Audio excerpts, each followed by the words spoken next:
Once upon a time in the restless heart of Lagos, a city that never sleeps but always dreams, there lived a young woman named Kemi Shade. She was 29, ebony-skinned, with eyes that saw through masks and a voice soft enough to calm storms. People said she was beautiful, not the loud, flashy kind that Lagos parties celebrated, but the quiet, deep kind that made strangers turn twice. Kemi lived in a modest duplex in Lekki Phase 1, not far from the traffic-heavy Admiralty Way, where the scent of grilled suya and car fumes danced in the air.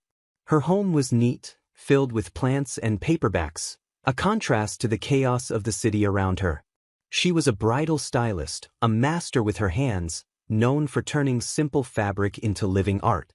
But more than that, Kemi was a bridesmaid for hire. Not the fake, Instagram kind, she had become a trusted companion to dozens of brides. But this next wedding wasn't just work. It was personal. The bride was Ijeoma Udegbe, her best friend since university, the one person who knew her first heartbreak, her childhood nickname, and the scar behind her left ear. Ijeoma was vibrant, bold, and breathtaking, the kind of woman who walked into a room and made it hers. Their bond was real. Sisters, not by blood, but by years, tears, and shared secrets. Ijeoma was getting married to Oba Bankole Alabi, the youngest of the Alabi oil dynasty. A Lagos billionaire with clean suits, sharper eyes, and lips that always said the right things. Kemi had met him at their engagement dinner. He smelled like expensive cologne and entitlement. But when he smiled, the whole room smiled with him. Still, something in Kemi's spirit did not rest. She couldn't explain it, not yet, but it started the day Oba proposed. It was a private yacht party on the lagoon. Candles, a drone photographer, and a diamond ring that looked like it had been stolen from a royal museum. Ijeoma screamed, cried, kissed him, and jumped around. Kemi smiled, but it never touched her chest. From that day forward, the wedding plans became a Lagos headline.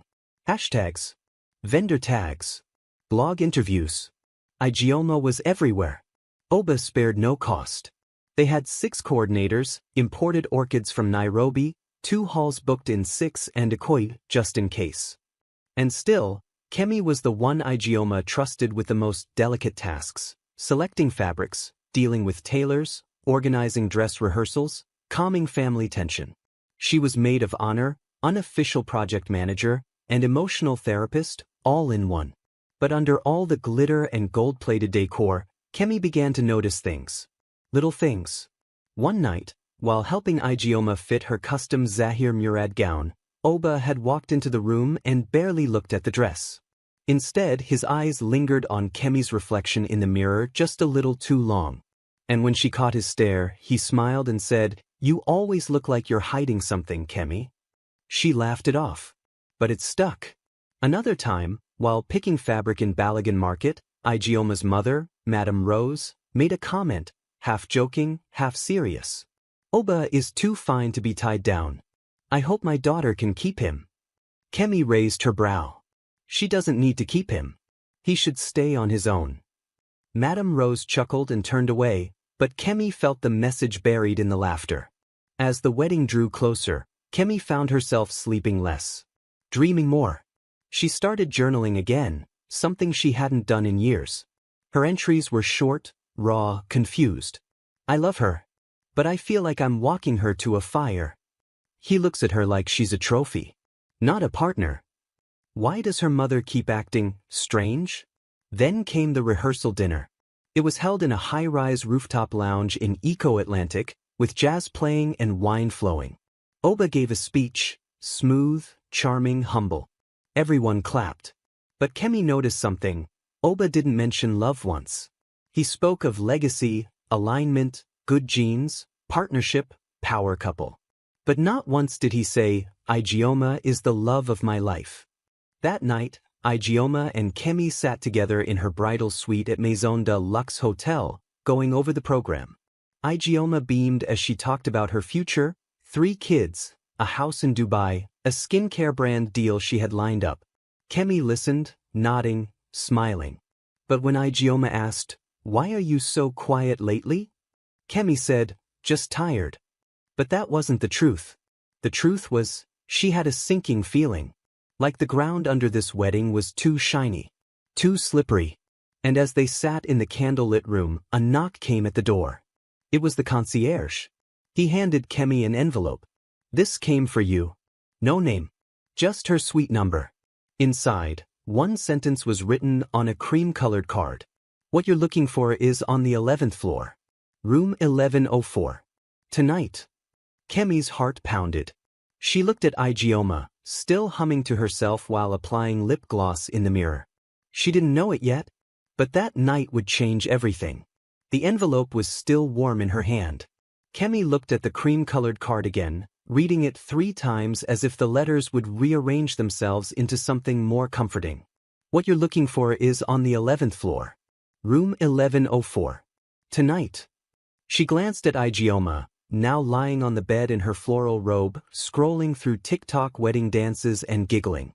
The air smelled of roses, vanilla lotion, and scented candles. It was peaceful, too peaceful. But Kemi's heartbeat was beginning to sprint. "Babe," Ijeoma said without looking up, "did the concierge bring my nail repair kit?" Kemi slipped the card into her bra calmly. "No, just something for me. From the front desk." "From who?" "No idea," Kemi replied, grabbing her purse. "Let me go check downstairs. I'll be back in 10. Ijeoma didn't look up. "Please, don't take too long. I want to try my second dress with heels." Kemi nodded.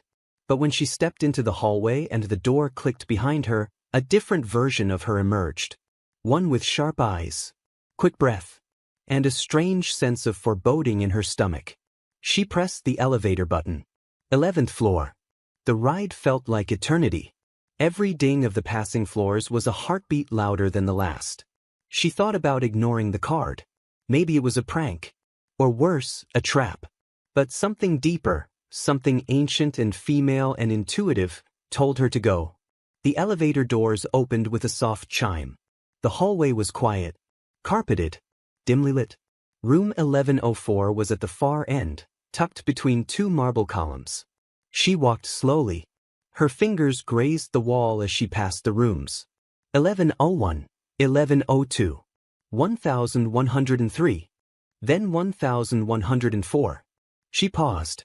No sound. She leaned closer. Still nothing. She was about to knock, until she heard it. A giggle. Low and sultry. Then Oba's voice, muffled but unmistakable. "Your daughter has no idea." Kemi froze.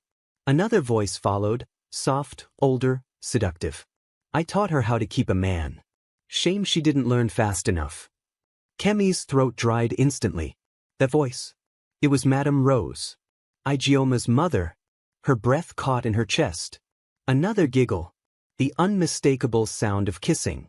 Then a moan, not of surprise, but of pleasure. Kemi's feet wobbled beneath her.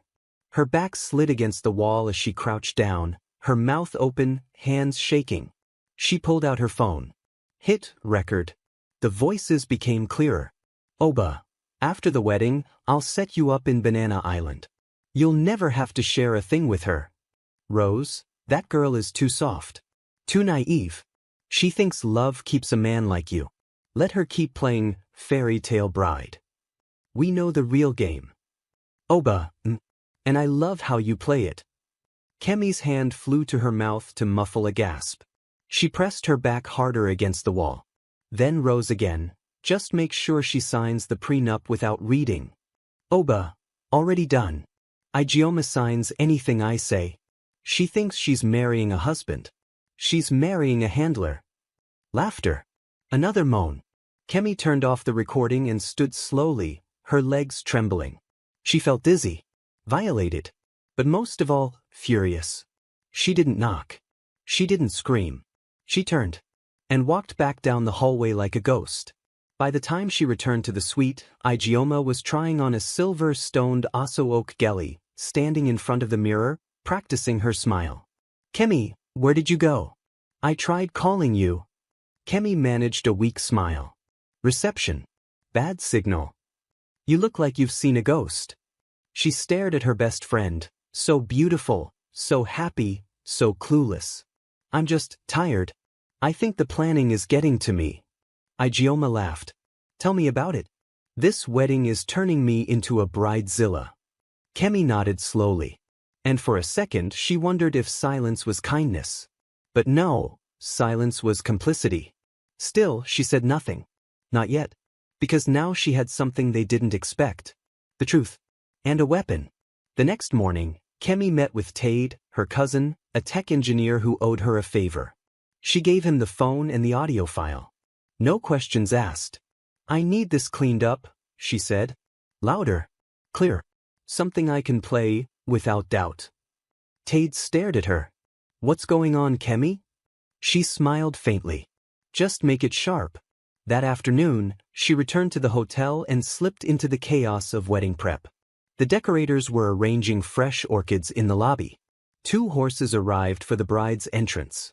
Journalists from Naija Wedding Weekly hovered around the parking lot. Everything screamed wealth, class, perfection.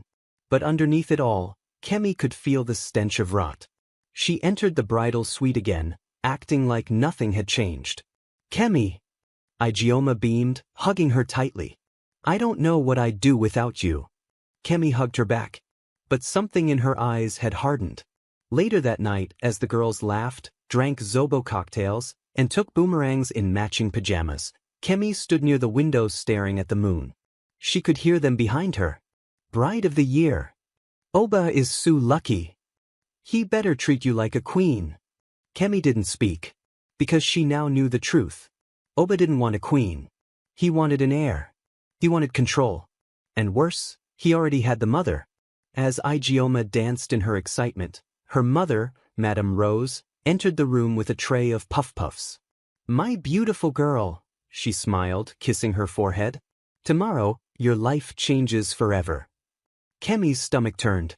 She excused herself to the hallway and stood there, her heart pounding against her ribs. She opened her phone and listened again. She thinks she's marrying a husband. She's marrying a handler. She didn't cry. She didn't scream. She just closed the app and began to plan. The morning sun poured into the bridal suite like a spotlight from heaven. The golden light kissed the marble tiles, bounced off the crystal perfume bottles, and danced on the lace of Ijeoma's veil as she stood near the mirror rehearsing her vows. Kemi stood in the corner, silent, dressed in a soft champagne robe like the other bridesmaids, but her thoughts were dark, heavy, and racing like an engine with no brakes. She thinks she's marrying a husband. She's marrying a handler. Your daughter has no idea. Let her play fairy tale bride. The audio played on repeat in her head, burning with every syllable. She wanted to scream, to grab Ijeoma and shake her, to rip the wig off Madame Rose's head and throw Oba into the gutter where he belonged. But she couldn't. Not yet. Not in front of everyone. Not without ruining the wedding and losing her friend forever. Instead, she waited for a quiet moment. And it came. While the other bridesmaids were outside taking pictures in the hotel garden, Kemi found Ijeoma alone, putting final touches on her dress in the inner room. Her back was turned. Her face calm. A bride in her moment. Kemi cleared her throat. Yeah. I need to talk to you. Ijeoma turned, frowning slightly. What's wrong? Kemi hesitated. I know you love Oba. I know this wedding is your dream. But, do you really know him?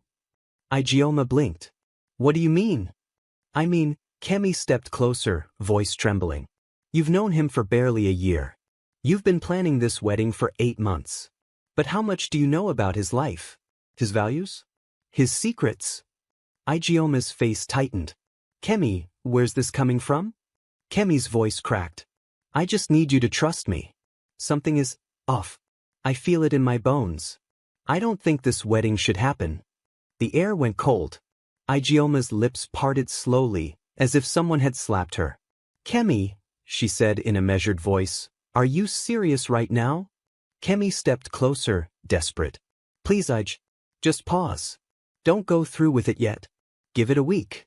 Delay the wedding. Take time to... Is this about Oba not smiling at you that day?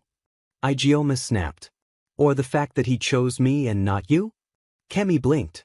What? Ijeoma's voice rose, hurt and angry. You've been acting weird since the proposal. Dropping hints. Making faces. Even Mama said you were giving jealous energy. Mama? Kemi echoed them. I've known you for 10 years, Kemi. You've never been able to keep a relationship. And now that I'm getting married to a billionaire, you suddenly feel something is off?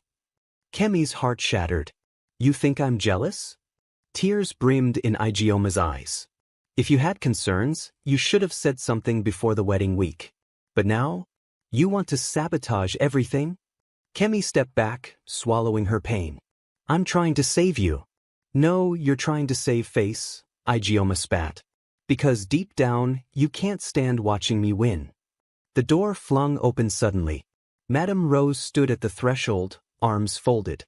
Kemi, she said with a cold smile, if you have doubts about the wedding, you're free to leave. But you will not poison my daughter's happiness with your insecurities.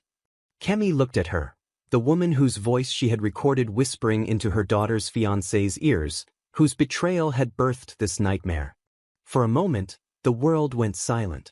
Then Kemi turned to Igioma one last time. Look me in the eye, she whispered. If I was lying, would I be crying? But Igioma didn't answer. She just turned away. Kemi walked out of the room like a ghost. The other bridesmaids stared as she passed. In the hallway, she leaned against the wall, breath shaky, heart wounded. And yet, she felt something shift. She had tried to warn her. Out of love. Out of loyalty. And she was rejected. Now, they would learn another way. She opened her phone. The audio file was now crystal clear, edited by Tade and titled, Play Me at the Wedding, Final Cut. Back in her own hotel room, she opened her suitcase. She had packed 2 dresses, the soft pink gown Igioma picked for the bridesmaids, and a second outfit she hoped she wouldn't need. It was deep purple, sharp-shouldered, with gold embroidery that wrapped around her waist like armor. A headpiece that resembled a warrior queen's crown. Jewelry passed down from her grandmother, symbols of truth and protection. She laid it out on the bed. Then, with quiet conviction, she whispered, Let them dance. Let the world see. That evening, as the wedding eve party began on the rooftop, Kemi arrived late, dressed in silence, walking like a shadow through the celebration. She did not smile. She did not laugh. She greeted with nods. Her eyes never left Madame Rose, who gave her only the briefest of glances before whispering something to a waiter. Oba didn't speak to her at all. But Kemi noticed he kept watching her from across the room, almost suspicious, like a man who felt a shadow was following him. Later that night, Kemi sat by the fountain outside the hotel, feet bare, watching the moon. Tate arrived quietly and handed her a small box, a hidden speaker. It's set, he said. One press. Loud enough to fill a hall. She nodded. Thank you. He looked at her. Are you okay? She gave a half smile. I don't know. Then he asked, why not play it for Igioma now? Before tomorrow? Kemi looked up at the sky, then whispered, because I tried. She chose blindness. Let the truth come wearing white, and break her heart like thunder. The night before the wedding was supposed to be a celebration, of love, of new beginnings, of forever. But for Kemi Shade, it was the final hour before war. While laughter echoed through the hotel's rooftop lounge, while guests clinked champagne glasses under fairy lights, while Igioma and Oba posed for pre-wedding pictures by the floral arch, Kemi sat in silence, her soul heavy with grief and vengeance. The events of the past 48 hours spun around her like a whirlwind. The recorded betrayal in room 1104. Madame Rose's chilling laughter. Igioma's rejection. The smirk Oba wore when no one was looking. Everything had shifted. This wasn't just a love story gone wrong. This was a well-executed deception, and Igioma was sleepwalking straight into it. In the bridal suite that night, final preparations buzzed around. The wedding planner, Auntie Ifioma, went over the order of events. Photographers did equipment checks. The stylists rolled in massive suitcases of makeup kits and gelly options.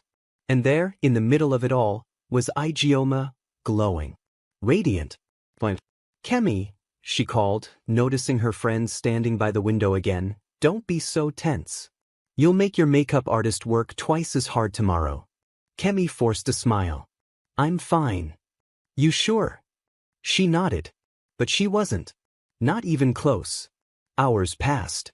By midnight, everyone drifted to their rooms to sleep. But Kemi didn't sleep. She sat on the edge of her bed, staring at the hidden speaker in her palm, the recording still saved on her phone.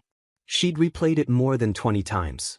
Not because she doubted what she heard, but because she couldn't believe the depth of the betrayal. Oba hadn't just cheated. He had plotted, manipulated, deceived. And worst of all, he had help from the woman who raised Ijeoma. Her own mother. Kemi's tears fell in silence. Not for herself, but for her friend, the girl who once cried because her puppy went missing in primary school, the girl who stayed up all night helping her cram for W, the girl who swore they'd be in each other's weddings no matter what. And tomorrow, that very girl would walk down the aisle, to her own doom. The next morning, Lagos woke up to wedding fever. The hotel lobby bloomed with white roses. Security was tighter than most political events. Paparazzi lined the gate as guests in flowing agbadas and glittering gowns stepped out of black SUVs. #Obagioma 2024 was already trending on Twitter by 8 a.m. Inside the bridal suite, Ijeoma twirled in front of the mirror in her first look, a delicate champagne lace dress with tiny crystals sewn into the sleeves. Her smile could have lit up the entire island. I can't believe this is happening, she whispered to Kemi. Kemi, dressed in the soft pink bridesmaid gown, placed a hand gently on her friend's shoulder. You deserve a beautiful day, she said softly. Ijeoma smiled. Thank you, Shade. I'm sorry about yesterday. I was just overwhelmed. Kemi nodded. It's okay. She didn't press the issue again.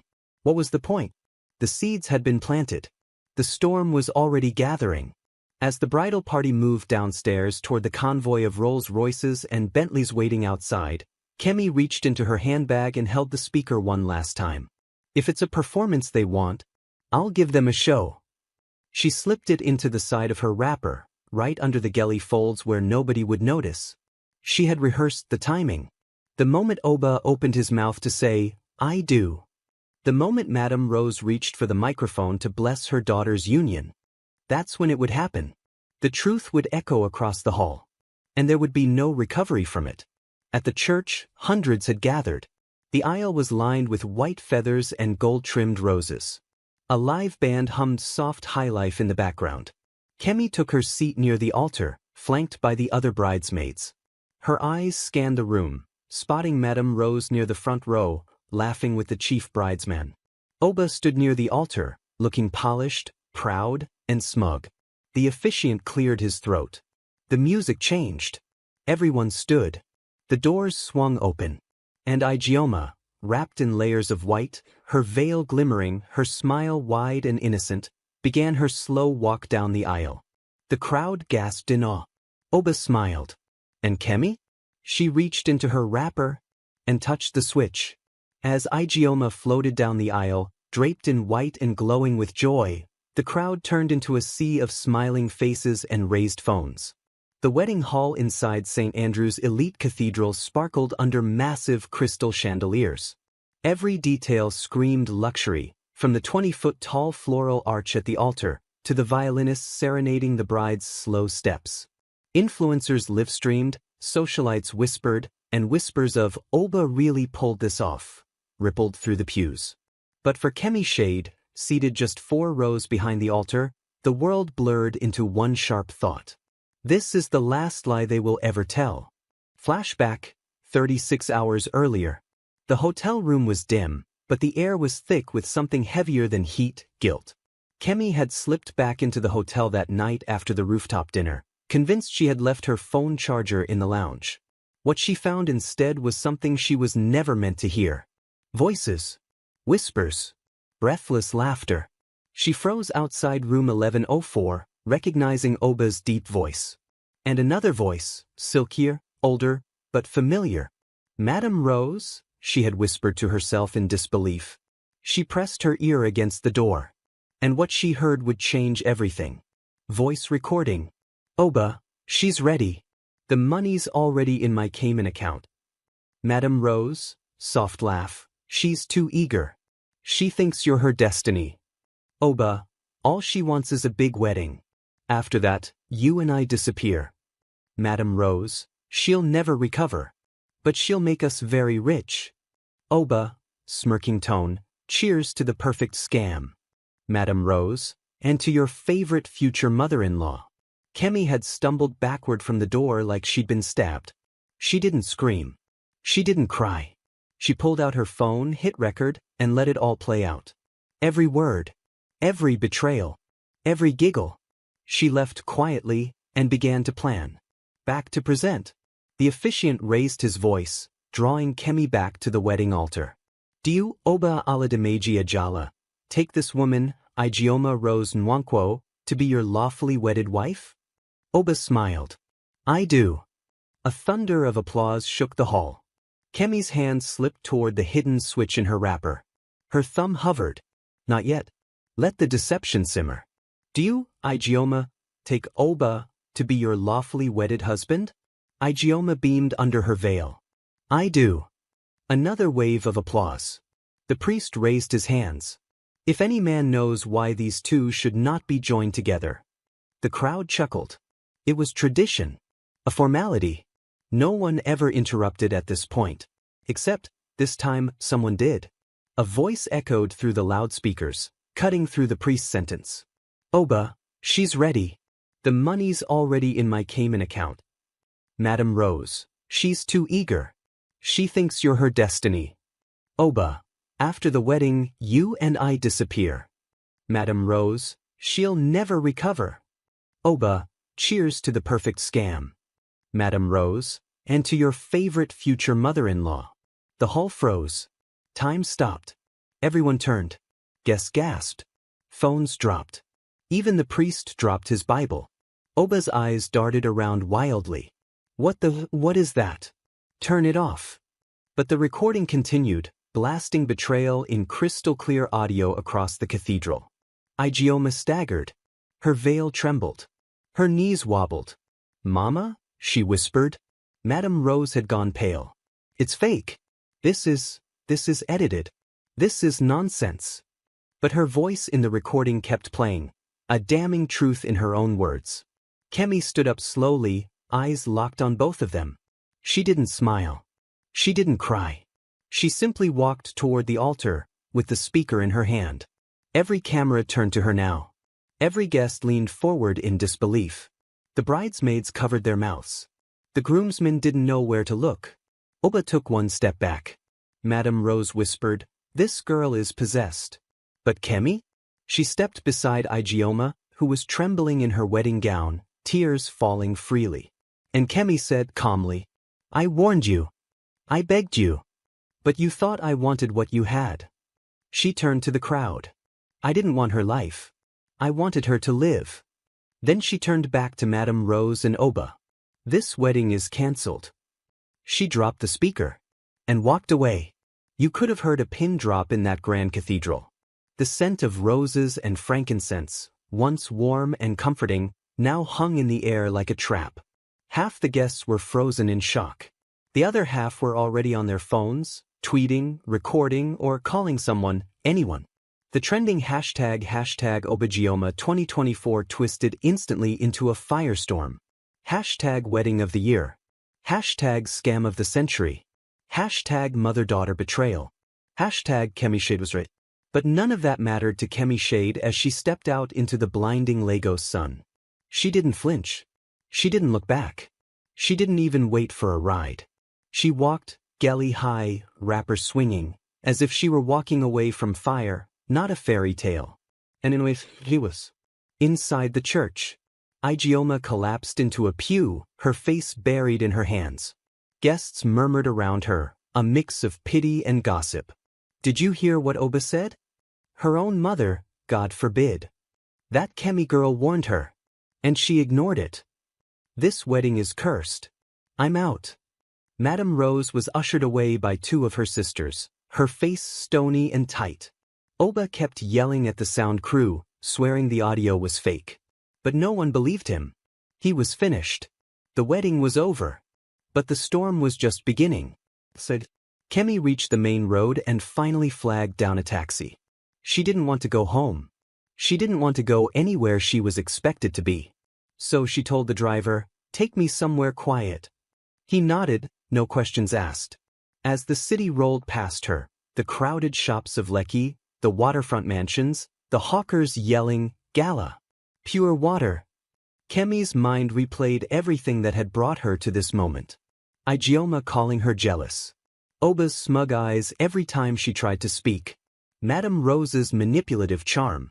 The sound of the recording echoing across the church. She'd done what she came to do. But why did it still hurt so much? Later that evening, the wedding scandal had made it to the blogs. Shocking, groom caught on tape plotting with bride's mother.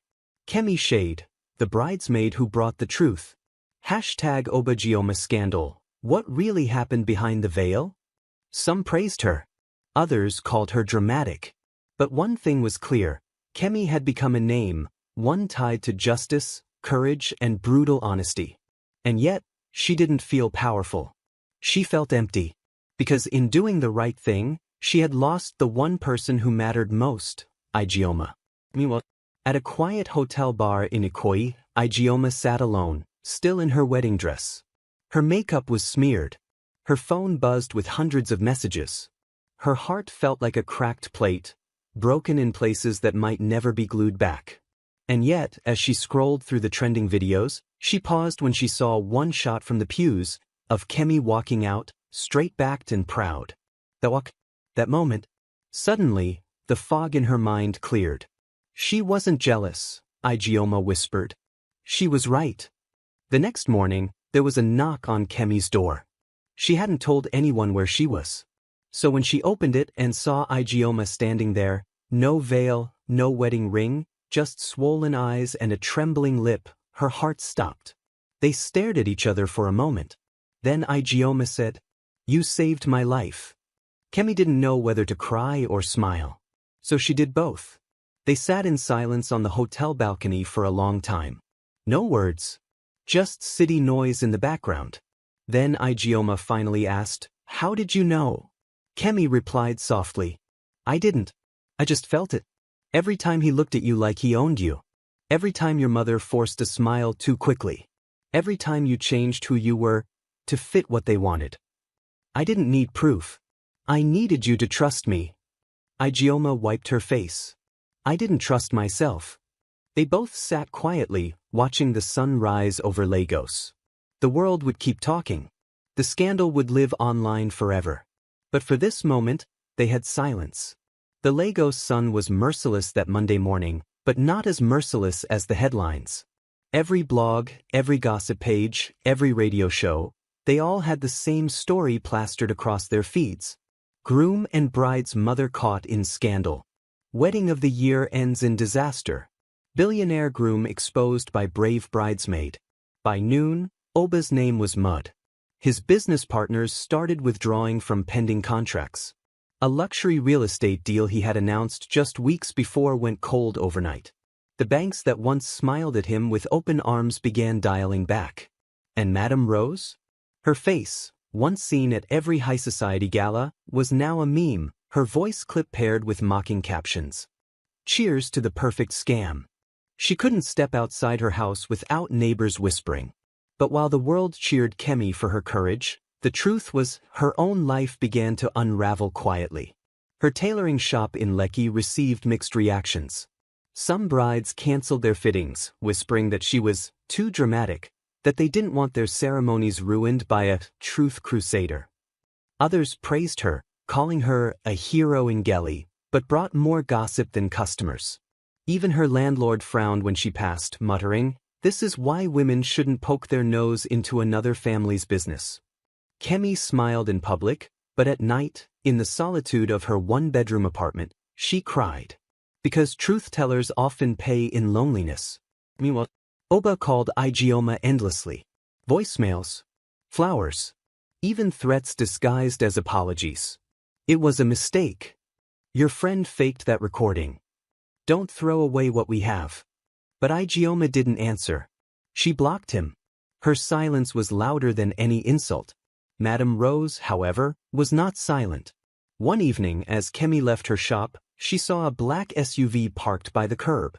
The tinted window rolled down. And there sat Madame Rose, face hidden behind oversized sunglasses. "Kemi Shade," she hissed, her voice sharp as broken glass. "Do you know what you've done? You've destroyed my family. You think the world will thank you? They will chew you and spit you out. Watch." Kemi met her gaze without flinching. "I didn't destroy your family. You did. The day you betrayed your daughter." The car sped off, but her words lingered in the air like smoke. That night, Ijeoma came to sleep at Kemi's apartment. She couldn't bear her mother's presence anymore. The two friends sat up on the living room floor with cups of hot tea, the Lagos night buzzing outside their window. Ijeoma stared into her mug. "You were right about everything. But tell me, Kemi, why didn't you just show me the recording earlier? Why wait until the altar?" Kemi's chest tightened. "Because you wouldn't have believed me. Not until everyone heard it too." Ijeoma nodded slowly, tears brimming. "And now, everyone has." The silence between them was heavy. Because though Kemi had saved her, she had also broken her. The next morning, the gossip blogs shifted their focus. Now, they weren't just mocking Oba and Rose. They were turning their eyes toward Kemi. Who really is Kemi Shade? Bride's maid or bride's rival? Insider claims she always had feelings for Oba. But rumors. Poison. Screenshots of her old pictures with Ijeoma resurfaced, twisted into narratives that made her look jealous, scheming, even bitter. And though Ijeoma tried to defend her, her voice was drowned out in the noise of social media. Kemi scrolled through it all in silence. Her heart hurt, not because strangers mocked her, but because she had given up her peace for someone else's truth. And the world was already twisting it. That evening, she received a call from her cousin Tate. "Kemi, don't go home tonight. I just overheard something. Oba is furious. He says you cost him millions. He's threatening to teach you a lesson."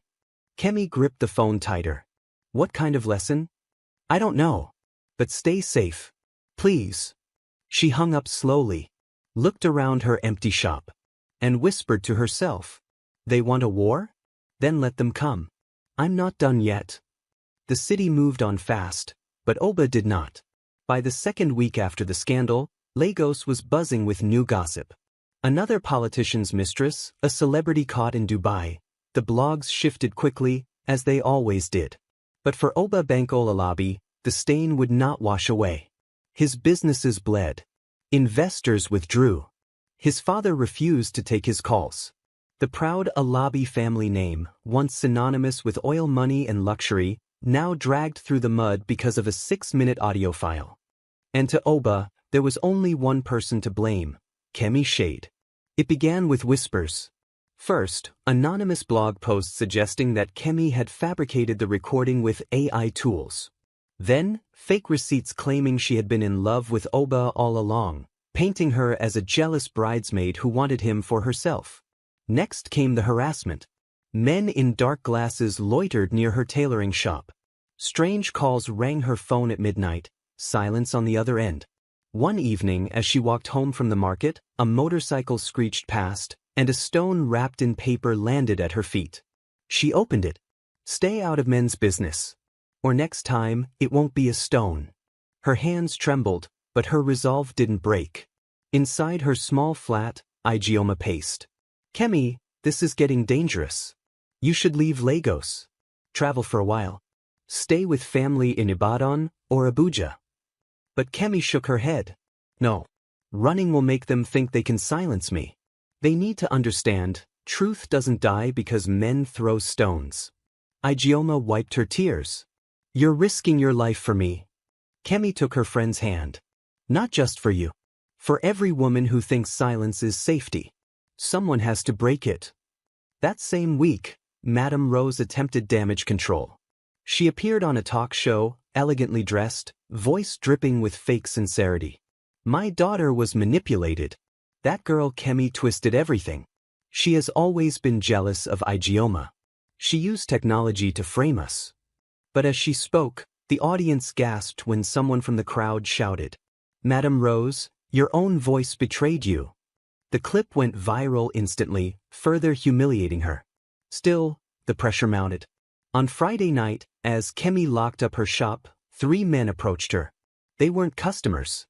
"You think you're smart, Ibi?" one hissed. "You ruined Oga's name. Now you want to walk free?" another added. Her heart pounded. She gripped her handbag tightly. But before they could step closer, a police siren blared down the street. Startled, the men melted into the shadows. A female officer leaned out of the patrol van. "Shade Kemi? You need to be careful. People are watching you." Kemi nodded faintly. But deep inside, a storm brewed.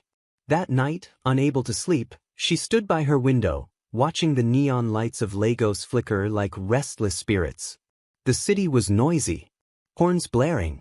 Music booming from distant clubs. But inside her chest, there was only silence, the kind that comes before thunder. She opened her notebook and wrote a single line. "If they want to fight me with lies, I'll fight back with proof. Let the whole world hear it again."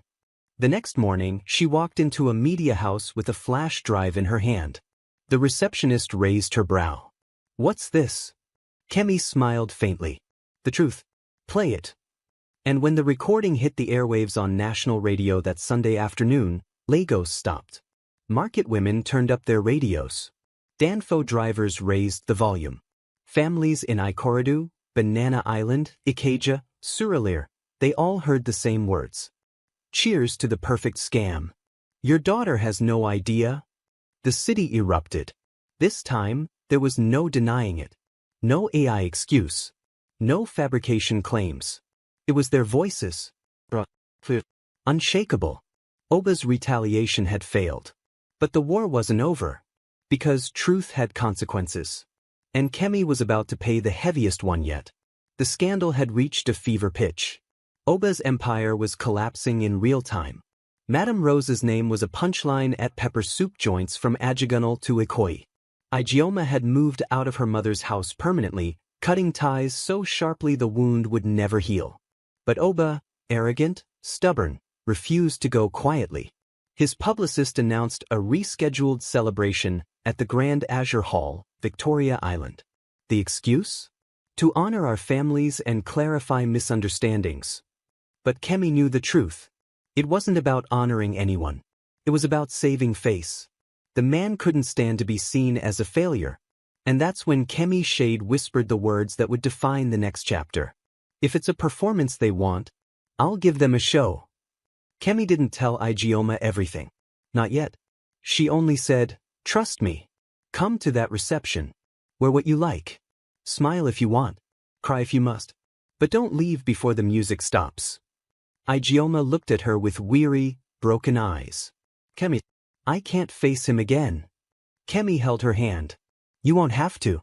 I'll do the facing for you." On the morning of the reception, Kemi stood before her mirror.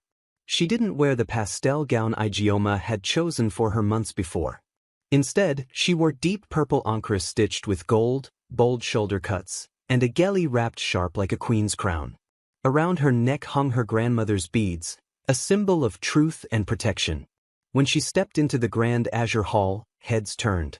Some whispered admiration. Others muttered suspicion. But nobody could ignore her. Because she wasn't just a bridesmaid anymore. She looked like a witness walking to court. Inside, the hall glittered with chandeliers and mirrored walls. Oba stood at the center like a peacock, laughing too loudly, hugging too many guests, pretending nothing had happened.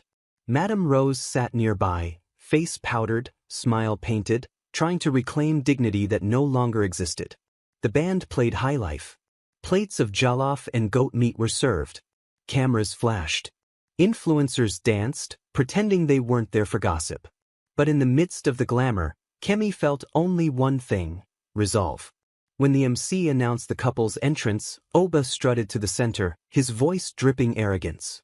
"Thank you all for coming," he said into the microphone. "Despite recent, unfortunate rumors, love always wins. Today is proof that lies can never destroy destiny." The crowd clapped. But Kemi only smirked. Because tucked inside her beaded purse was a black device. The same speaker that had ended the wedding. Except this time, it carried more than 6 minutes of betrayal. It carried the entire recording.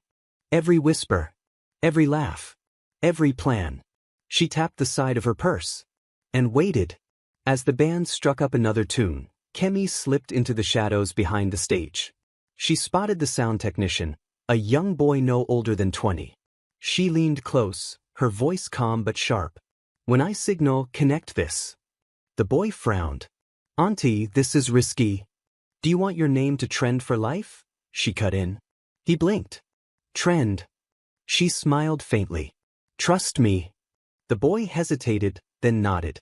Back on the dance floor, Oba spun, laughing, clinking glasses with the senator's son. Madame Rose adjusted her gelly and blew kisses to her friends. Everything looked perfect. Everything looked rehearsed. And that was exactly why it was the right moment. Kemi lifted her hand slightly. The boy plugged in the speaker. And in seconds, the hall was drowned in a familiar voice, Oba's own, dripping with arrogance. "She thinks she's marrying a husband. She's marrying a handler." The music cut off instantly. The dancers froze. Madame Rose dropped her wineglass. The full recording began to play, this time unedited, spilling every secret into the air like fire in a dry forest. Kemi stepped forward slowly, her gelly gleaming under the lights. She looked at Oba, who had turned pale. She looked at Madame Rose, whose hands shook violently. Then she said softly, but loud enough for the microphones to catch. "Let them dance. Let the world see." The room erupted in chaos. At first, the guests thought it was a prank.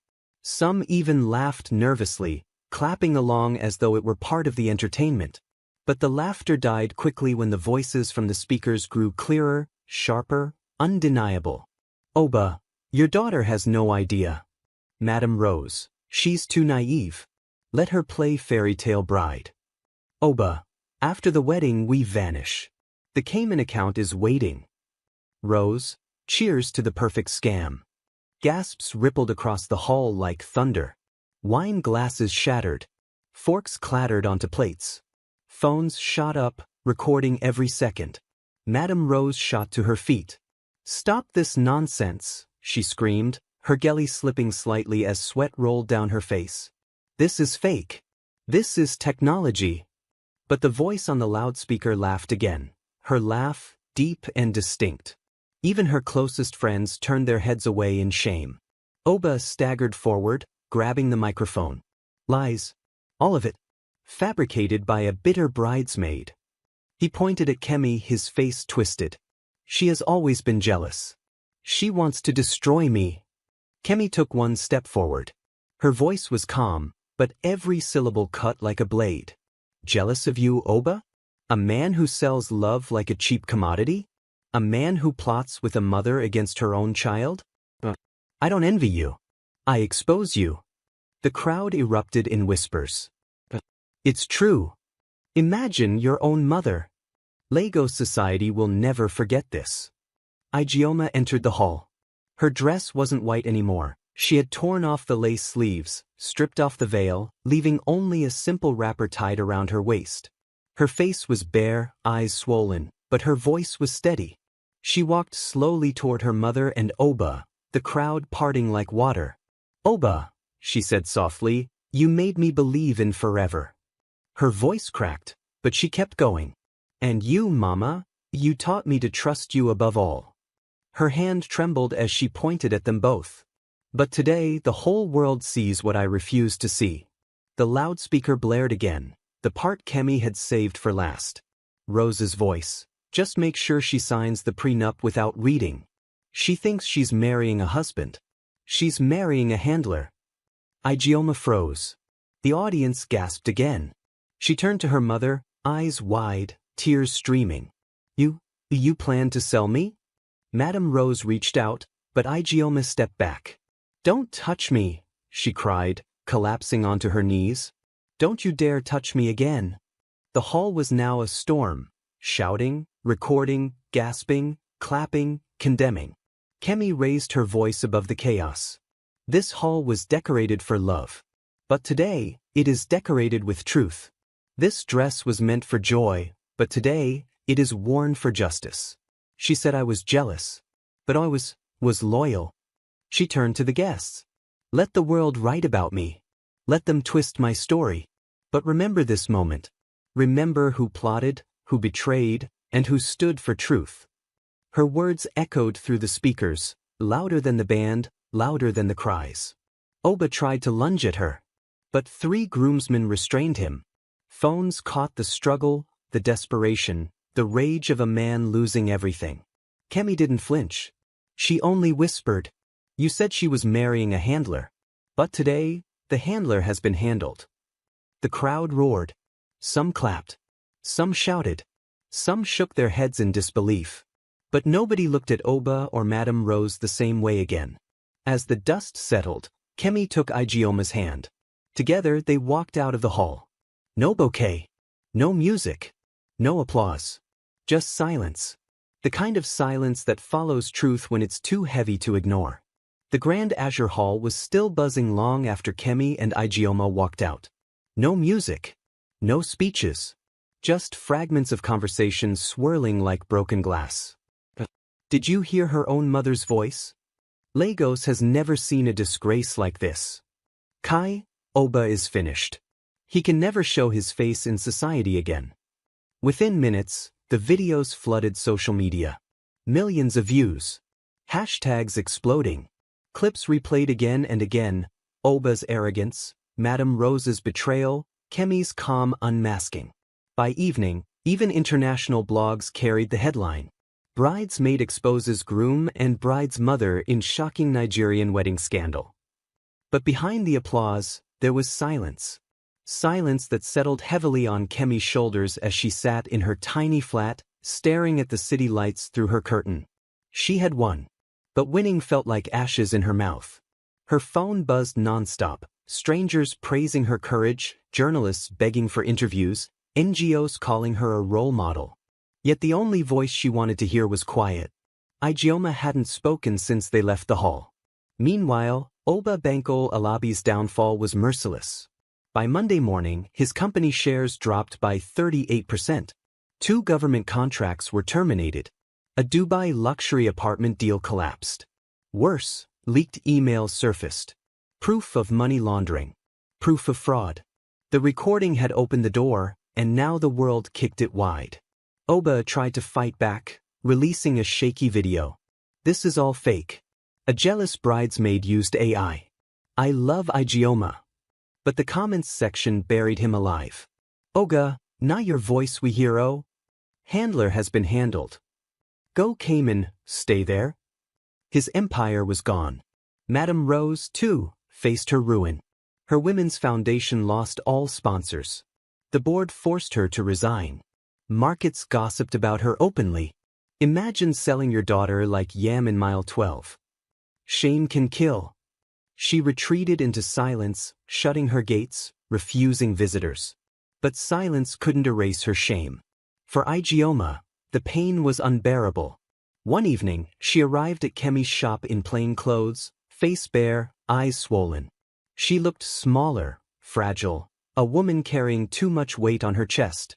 They sat in the back room, just the 2 of them. Igioma whispered, "I don't know how to forgive her. My own mother. My own blood." Kemi held her hand. "You don't have to forgive her now. You just have to survive her."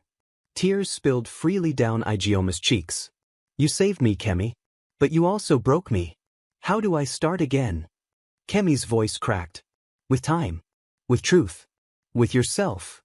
Yet even as they sat together, rebuilding trust thread by fragile thread, Kemi's own battles grew louder.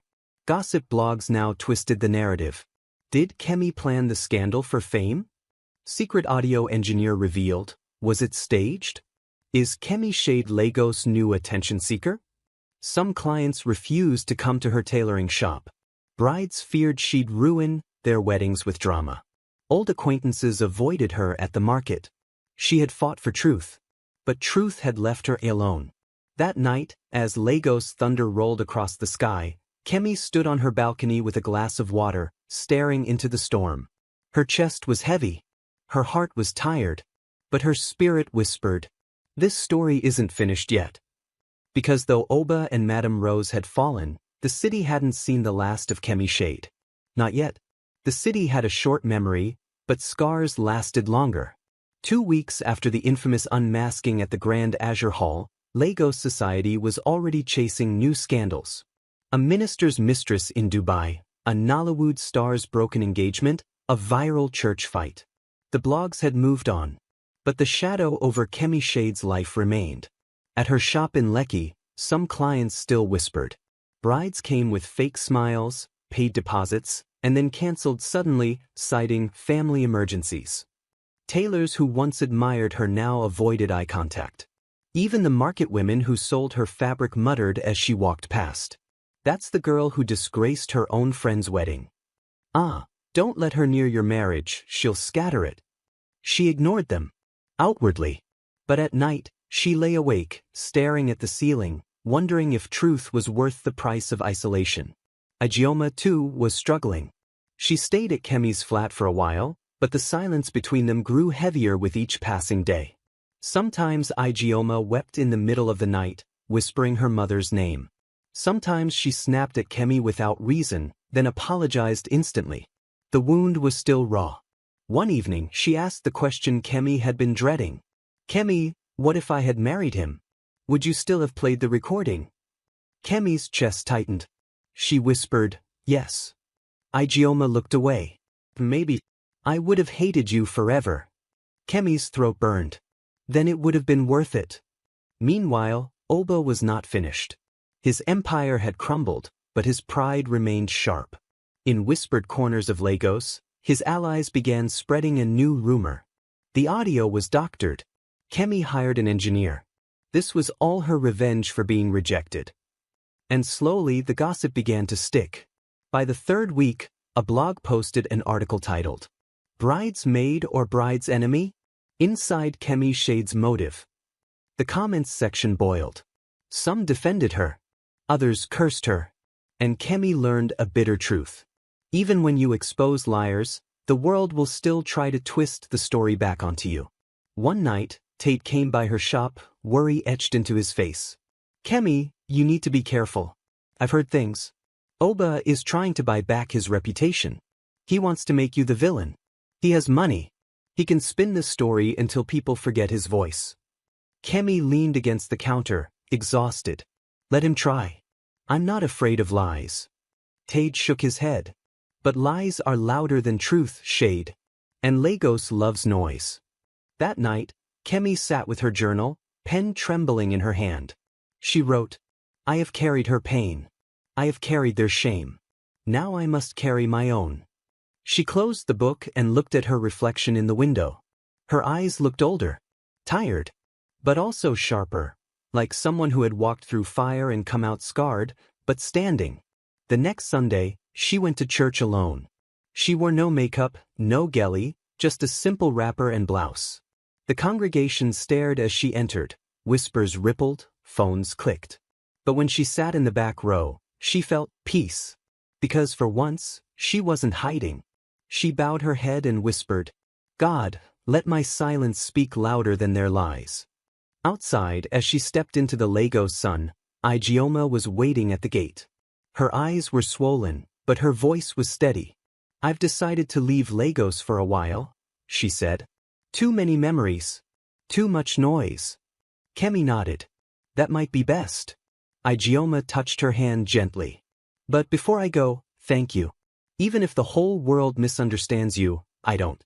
Not anymore." Kemi's eyes watered. She didn't speak. She just squeezed her friend's hand. That night, as she locked her shop, Kemi saw a note slipped under the door. It wasn't signed. Just 7 words, written in rushed ink. "This story is not over for you." Her heart pounded. Because she knew exactly whose handwriting it was. Oba's. The note burned in Kemi's hands long after she found it. "This story is not over for you." She knew Oba's handwriting, bold, jagged strokes like a man who always wanted to dominate even the page.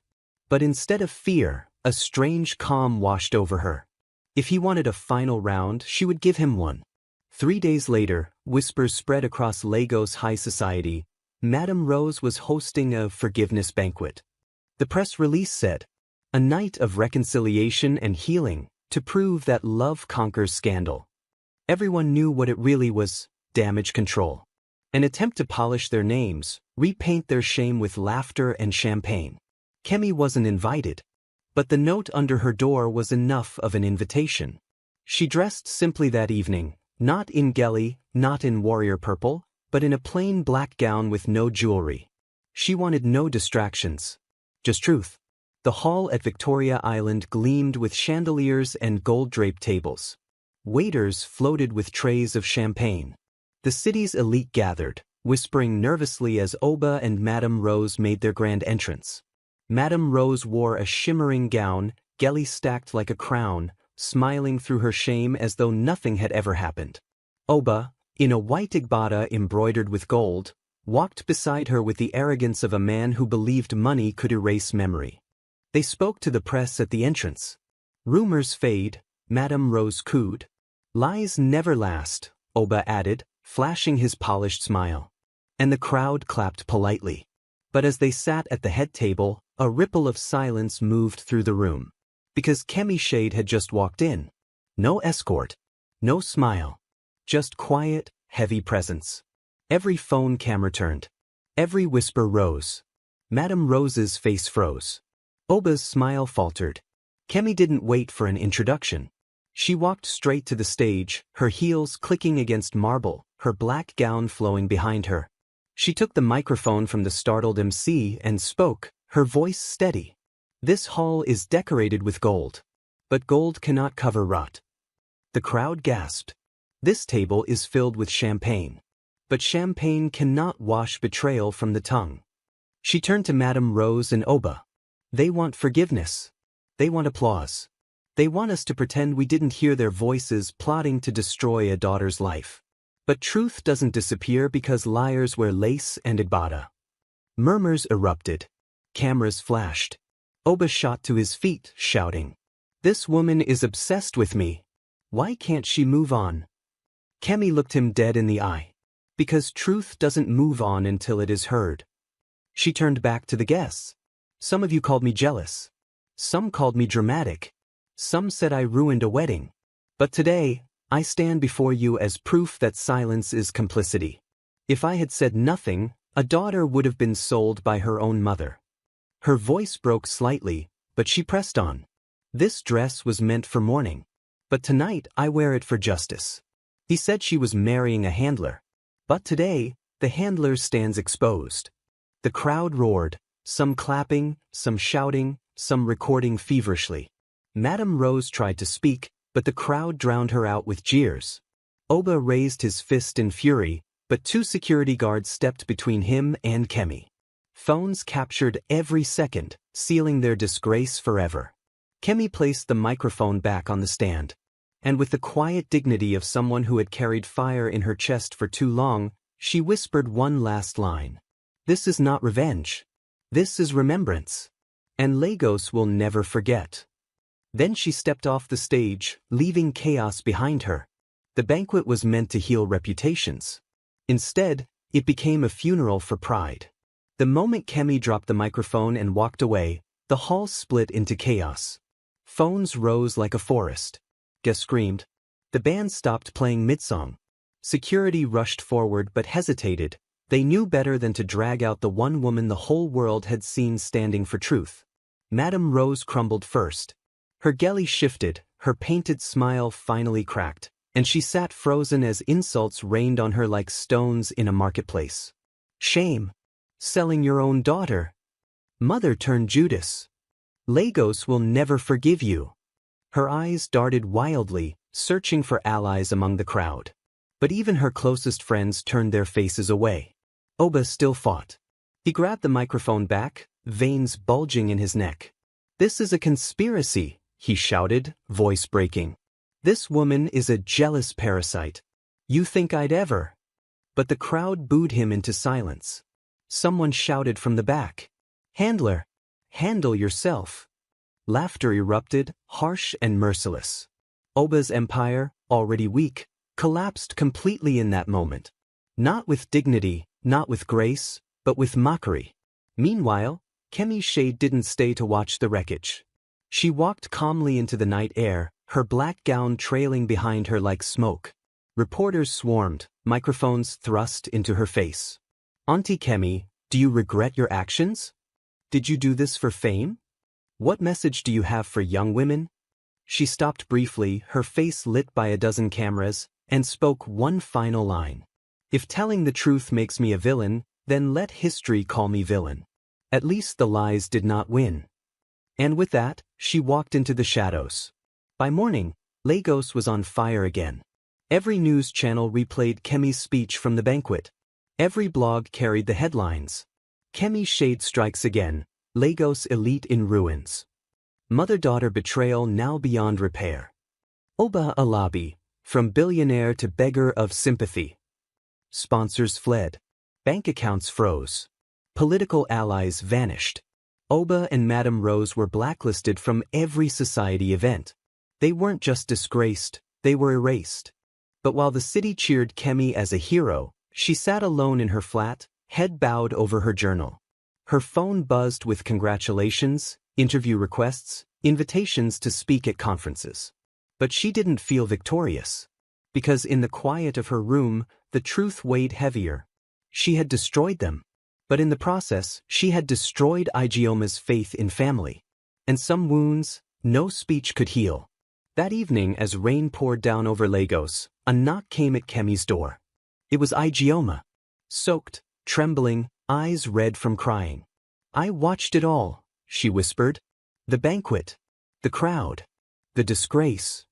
Kemi tried to speak, but Igioma raised her hand. You did what had to be done. But Kemi, I will never have a mother again. Do you understand what that means? Kemi's eyes filled with tears. I know. Igioma's voice broke. And no matter how many people cheer for you, I am still the girl whose own mother chose money over me. The two women fell into silence, the rain outside beating against the window like a drum of sorrow. The rain didn't stop that night. It poured over Lagos like the heavens themselves were cleansing the city of all its secrets. Inside her small flat, Kemi Shade and Igioma sat in silence. Two friends. Two sisters. Two women bound not by joy but by betrayal. The world outside hailed Kemi as a warrior, a truth-teller, a heroine, a woman who stood where others would have bowed. But in this room, there was no applause. Only grief. Oba vanished from Lagos. Some said he fled to Dubai. Others swore they saw him in London, begging old associates for handshakes. His empire was gone, contracts cancelled, accounts frozen, his once proud surname now a stain. Madame Rose retreated into seclusion. She never returned Igioma's calls. Not to explain, not to apologize. She became a ghost in her own house, living in silence, haunted by the echo of her own recorded voice. And Igioma, she left Lagos 2 weeks later. She told Kemi, I need to start over. Far away from the eyes, the whispers, the pity. Kemi hugged her tightly, tears soaking her shoulder. I'll be here when you return, she whispered. But deep inside, she wondered if Igioma would ever return the same. The city moved on, as Lagos always does. New scandals. New hashtags. New distractions. Kemi's shop remained open, but quieter. Brides came again, but their smiles carried caution, as though they feared the truth might follow them down the aisle. She didn't fight it. She accepted her new role, not just a tailor of dresses, but a tailor of truth. Some nights, she wrote in her journal, her words heavy with both pride and pain. I saved her from fire. But in saving her, I burned myself too. One Sunday morning, months later, Kemi walked through Balagan Market. The air was thick with fried plantain and pepper, traders shouting prices, children weaving through crowds. An old woman selling beads called to her. Auntie Shade, the brave bridesmaid. Kemi smiled faintly. I'm no heroine. The woman pressed a strand of coral beads into her hand. Maybe not. But because of you, many daughters will look at their mothers twice. Many brides will ask questions before signing. Truth has a cost, but you paid it so others could live free. Kemi clutched the beads, tears welling. For the first time in months, she felt a strange peace. That evening, she sat on her balcony, watching the sun set over Lagos Lagoon. The sky was painted in orange and purple, the water shimmering as though nothing bad had ever happened. She whispered into the wind. They took my peace. They took my name. But they did not take my truth. Her eyes closed, her heart finally lighter. Because even though the city would move on, even though history might twist her story, one thing would remain. She was the woman who stood. The bridesmaid who chose truth over comfort. The friend who carried fire in her hands and burned away the lies. And though it cost her everything, it gave her something priceless: freedom. She didn't win back the years, but she reclaimed her name. And that's how Kemi Shade, a simple bridesmaid, became the woman Lagos would never forget.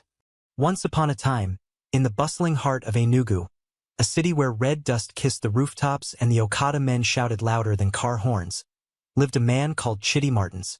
He was no more than 35, with shoulders broad like a farmer's barn and a face that always seemed to carry the weight of something unspoken.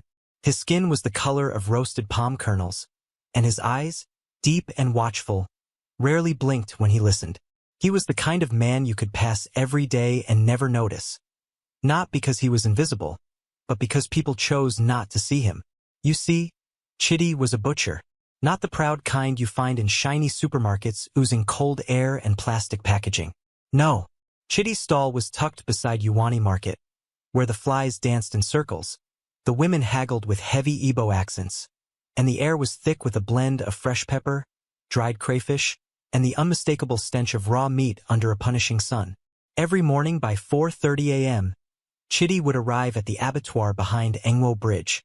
There, wearing his blood-stained apron and rubber boots with holes in them, he would drag the carcass of a goat or cow across the wet concrete, humming lowly to himself, the same song his late mother used to sing while plaiting his hair as a child. He never smiled, not because he didn't want to, but because smiling had become a luxury he could no longer afford. Chidi Martins had a secret, one so deep, so painfully buried, even he sometimes doubted it was ever real. There were nights, cold, quiet nights, when he would stare at the cracked ceiling of his one-room apartment and whisper to the darkness, "If only they knew who I really was." But no one cared to know. In the market, the traders mocked him. "Chidi, your meat too-day tough. Na goat way run marathon before e die."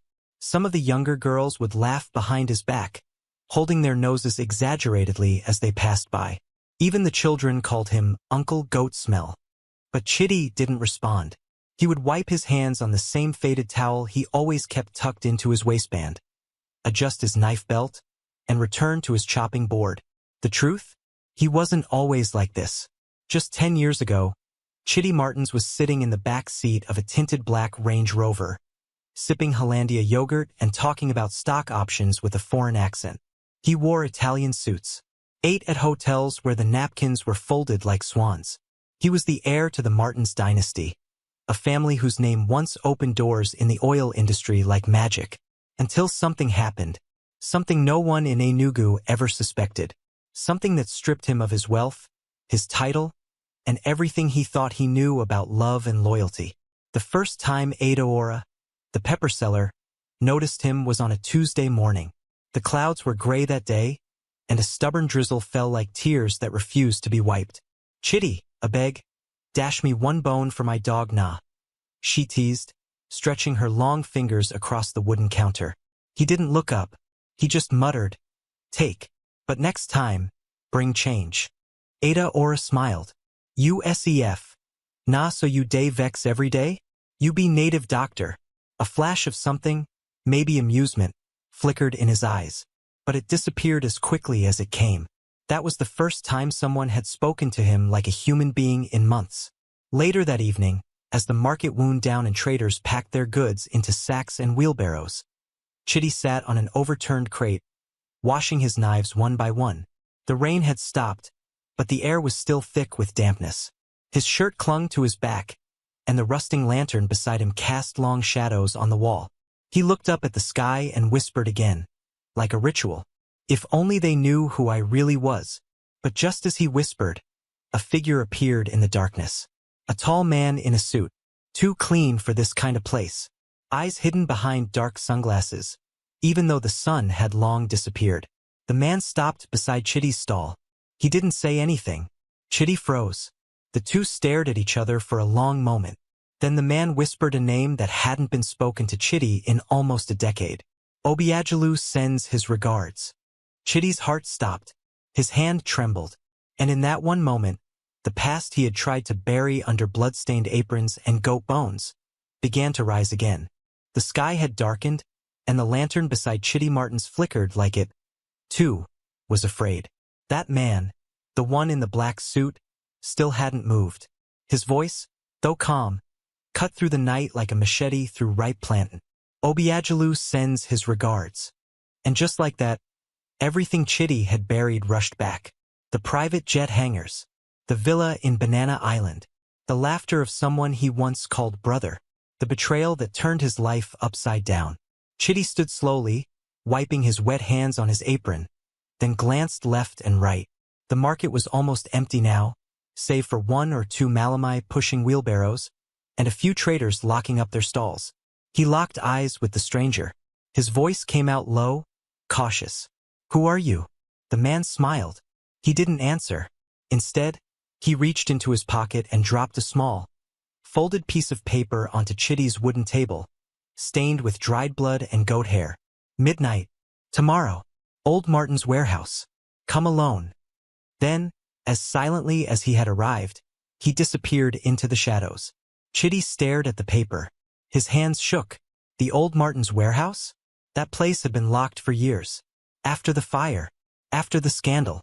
After Obiagelu. Suddenly, it felt like the air itself had thickened. The smell of raw meat turned to ash in his nostrils. His heart beat faster than it had in years. That night, sleep refused to come. Chitty lay on his worn mattress, staring at the ceiling, his body stiff from tension. The ceiling fan above him creaked with every turn, like it was mocking his unrest.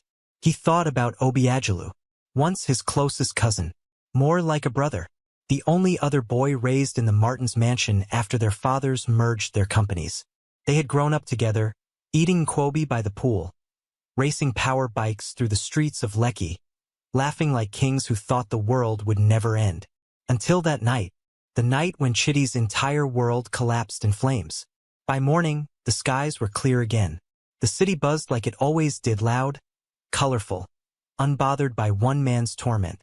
At the market, no one could tell that the butcher had barely slept. He wore the same apron, the same expression. But inside, something had changed. He was quieter, more alert. Every time a stranger passed by, his eyes followed. Ada Ora noticed. "Chitty, are you okay?" she asked as she placed a basket of red peppers beside his stall. He nodded once. "I'm fine." But she didn't believe him. By noon, the sun was high, and the smell of fresh meat filled the air like a blanket of flies. Chitty chopped slowly, lost in thought. The knife made heavy sounds on the thick wooden board. Thump, thump, thump. "Why now?" he whispered to himself. Why after all these years? He had built this quiet life from scratch. Not because he loved blood or sweat or the way people looked at him with pity, but because he needed to hide. Because no one ever suspects the butcher. Later that evening, he closed up early. The sun was beginning to set, casting long shadows across the dusty ground. As he walked home, he passed the church by Ogui Road, where a night vigil was just starting. He paused. For the first time in years, he entered the church. The voices of worshippers echoed as they prayed, cried, shouted. Chitty found a quiet corner at the back. He didn't kneel.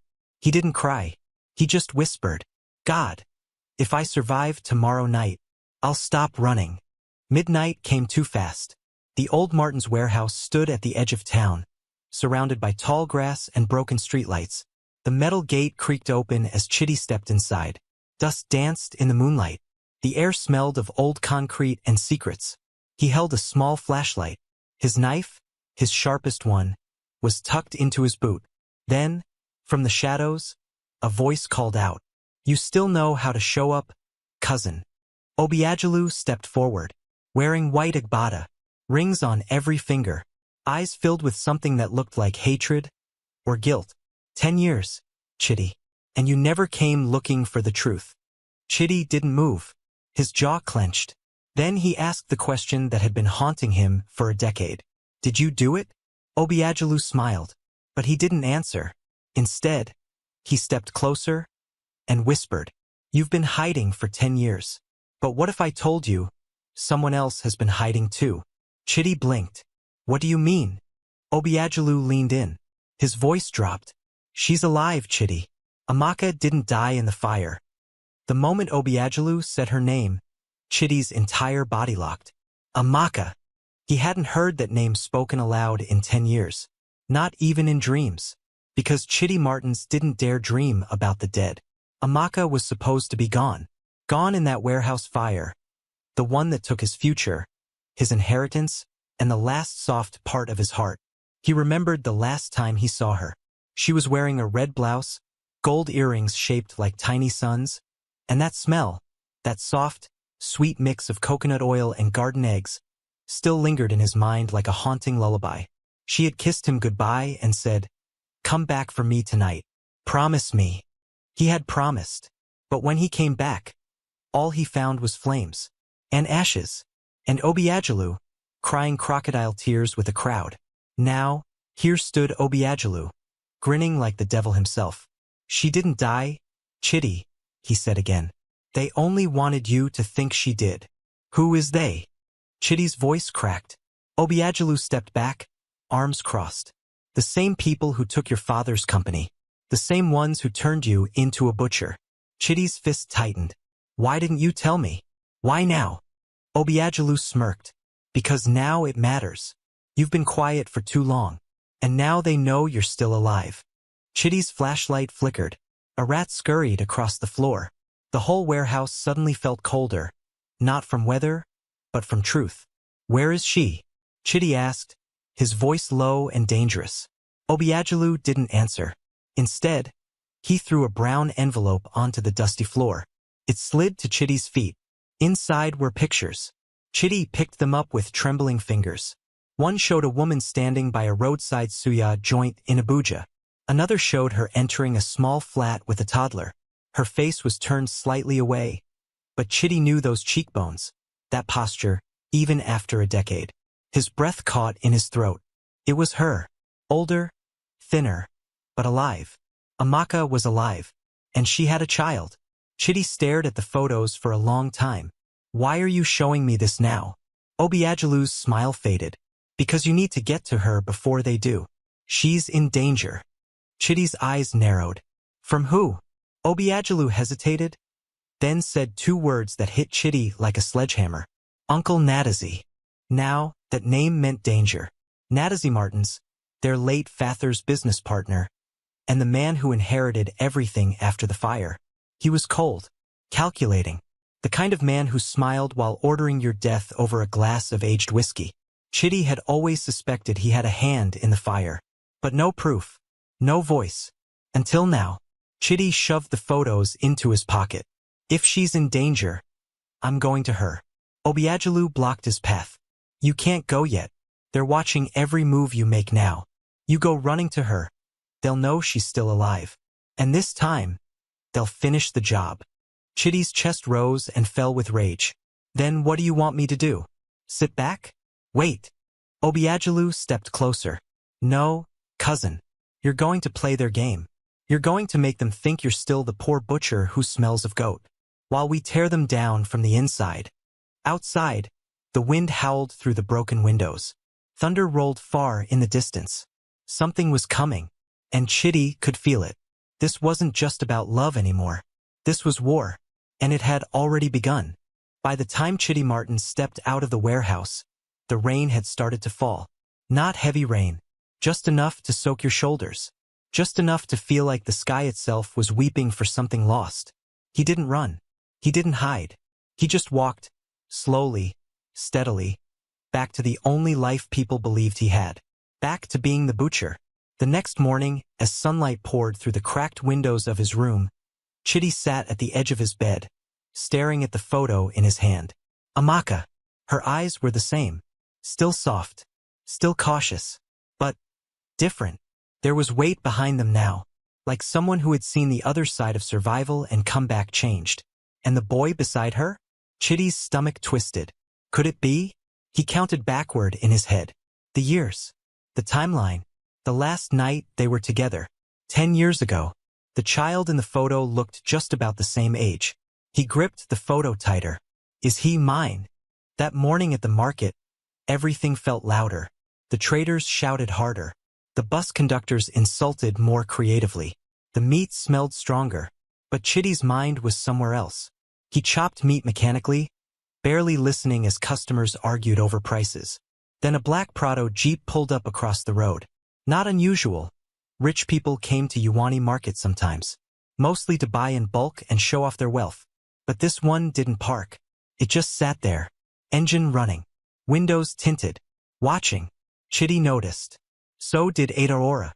Chitty, she said, brushing yam peels off her wrapper. That car has been there since morning. You know them? Chitty looked once, then returned to his chopping board. No. But inside, his nerves were crackling like hot oil. By noon, the Jeep was gone. Chitty slipped into the back alley and made a call on a tiny Nokia phone he hadn't used in years, one not connected to his name. Obiagelu answered on the second ring. They're watching already, Chitty said. That was fast. Obiagelu's voice was low. Then we move faster. Tonight, you're going to make them notice something else. Something they can't ignore. What? A pause. Your watch. That night, Obiagelu met him in a barbershop behind Cole Camp. No one went there except old men who still believed barbers should use razor blades and spirit. There, in the back room, Obiagelu handed Chitty a small black box. Inside was a gold Rolex. Not the kind from Balagan Market.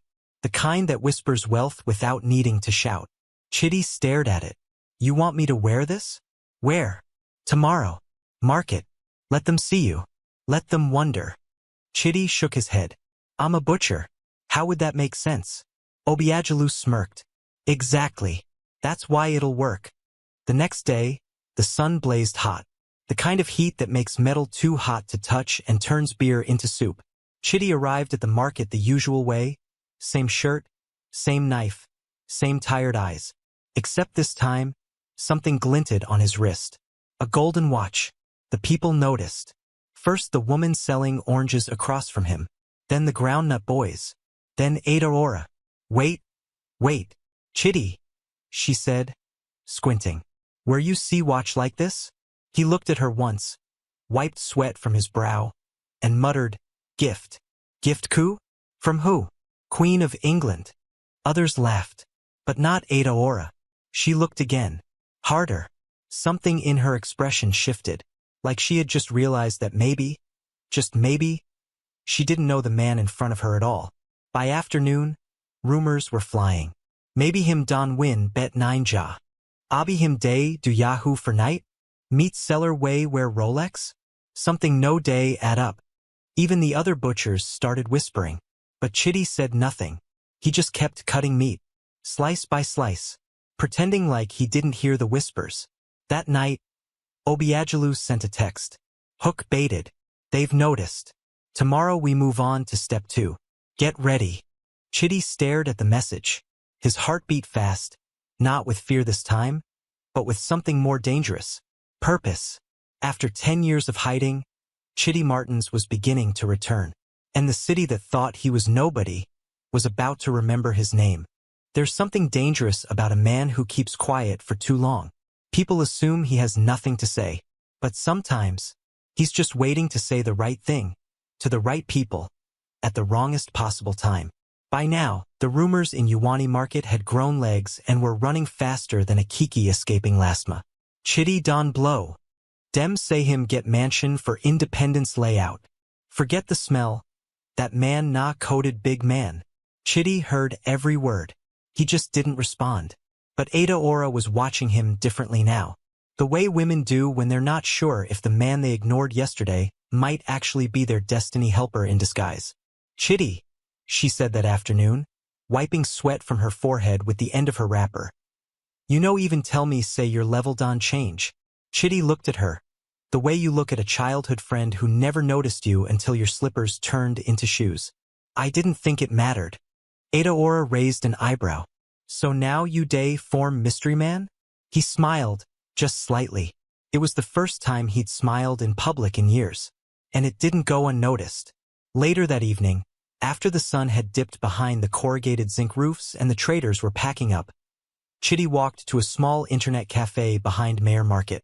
There, in a cubicle that smelled of dust, fried akara, and computer heat, he logged in. Not to Facebook, not to WhatsApp, but to a banking portal. The moment his fingers danced across the keyboard and the screen loaded, a number appeared. 943,572,360 Nigerian nairas. 943,572,360 naira. Chitty stared at the screen, not out of shock, but out of memory.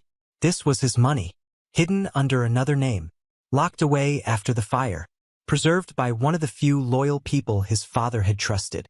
For 10 years, Chitty had ignored it, left it untouched, like a part of himself he no longer deserved to access. But now the game was different. That night, he made 3 transactions. A quiet payment to a private investigator in Abuja, a wire transfer to Obiajulu, untraceable, offshore, and a third, to someone only listed as Mama N. After he was done, he logged out, stood up, and left. The cafe attendant looked at him strangely. "Brothers, your time never finished now. You still get 10 minutes. Chitty replied with a voice that didn't match his clothes. "Keep the rest." He walked into the night, and the attendant scratched his head. Who this butcher SEF? Meanwhile, deep in Independence layout, inside a mansion guarded by tall fences and quiet dogs, Uncle Nadazi was sipping cognac beside a fireplace. A younger man walked in, bald head, black shirt, eyes cold like freezer water. "Sir," he said, "we have a problem." Nadazi didn't look up. "What now?" "The boy, Chitty. He's resurfacing." That got his attention. Nadazi turned slowly, eyes sharp. "What do you mean resurfacing?" "He's a butcher. A nobody." The man stepped closer. "We tracked a gold Rolex scene on his wrist. Model 228398 TBR. Limited edition. Current value, 48 million naira." Nadazi's glass paused mid-air. "You're sure?" "Yes, sir. And we also noticed movement in the offshore account, the one his father opened before the accident." Nadazi stood up. His voice dropped to a dangerous whisper. "So the goat seller has found his claws again." Back in his one-room apartment, Chitty lay on his mattress, hands behind his head, listening to the buzzing fan and the sound of distant generators. His mind wasn't here. It was in Abuja, with a woman who wore gold earrings shaped like suns, with a boy who might carry his blood. He closed his eyes, then whispered to himself, "No more running." The butcher had remembered who he was, and now, the hunter had become the storm. The next morning, Enugu was calm.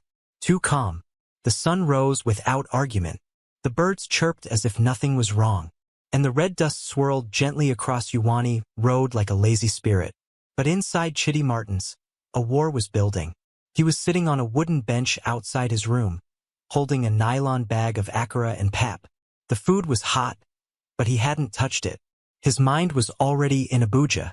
Somewhere in that massive, glittering city was Amaka, and a child. His child. A text came in from Obiajulu. Investigator confirmed sighting. Her name now is Mariam Okoye. Lives in Kubwa. She runs a tailoring shop. The boy's name is Ebube. He's 9. 9. Chitty read the message twice. Then once more. Then something inside him cracked. For 9 years, his son had grown up without him. 9 birthdays. 9 rainy seasons. 9 New Year's days. He clenched his jaw so tight his neck muscles twitched. He stood up and began to pack. But Obiajulu wasn't smiling. He stood in a compound behind an old mechanic shop, holding a cigarette between his fingers, staring at an envelope full of surveillance pictures. In them, Amaka, Ebube, and someone else.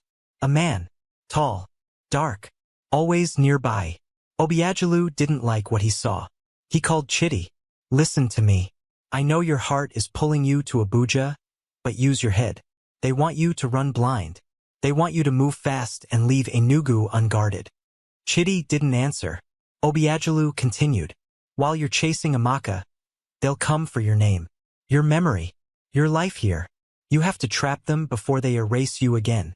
That night, Chitty sat on his rooftop, watching the lights flicker across the skyline. He was torn in two. One part of him, the man who once wore suits and drove Range Rovers, wanted to charter a jet and go hold his son, protect Amaka, and burn down the past. But the other part, the butcher, the man who learned patience with blood on his hands and a knife by his side, that part knew better. And so, a plan was born. Step 1. Smoke out the enemy. Chitty returned to the market the next day, but not to work. He walked in dressed in a crisp white shirt, dark shades, black jeans, and once again, that gold Rolex shining like Judgment Day. This time, the people didn't whisper. They stared. Some nodded. Others stepped back. But Ada Ora? She stood in front of her pepper stall, arms crossed. Chitty, who are you? He paused, looked her straight in the eye, and said, "You'll find out soon enough." Then he dropped a bundle of cash on her table, thick, rubber-banded notes. "For your brother's surgery. You mentioned it last year. I didn't forget." Ada Ora froze. The whole market did, and Chitty walked away. Across the street, inside a tinted Camry, a man with a scar above his eyebrow adjusted his earpiece. He muttered into a hidden mic, confirming target. "The butcher is back. Repeat, he's back, and he's loud." Later that evening, Obiagelu met Chitty at a secret location. A spare room above an old warehouse by Holy Ghost Park. He tossed Chitty a phone. "Your trap worked. They've begun following you openly. That means they're getting sloppy, which means they're nervous." Chitty leaned against the wall. "Good. Let them come." Obiagelu frowned. "They won't come for you first. They'll go after someone close. Someone vulnerable." Chitty's eyes narrowed. Ada Ora. At that exact moment, back at the market, Ada Ora was locking up her stall when two strange men approached her. They were smiling too wide, speaking too softly. One of them said, "Sister, you know that Chitty guy well? ABI? We're old friends. Just want to surprise him." Ada Ora stepped back slowly. "No, I don't know him like that." But her hands were already shaking, because now she knew. Chitty Martins wasn't just a man with a knife. He was a man with a story far bigger than anyone imagined. And now that story had put a target on her back. In life, sometimes you think you're just selling pepper, when in truth, you're holding a piece of someone's past, someone's pain, or someone's plan. And by the time you realize it, it's already too late. That evening, after the strange men walked away, Ada Ora didn't go home immediately. She stood frozen beside her stall, her wrapper damp with sweat, even though the night breeze had started to blow.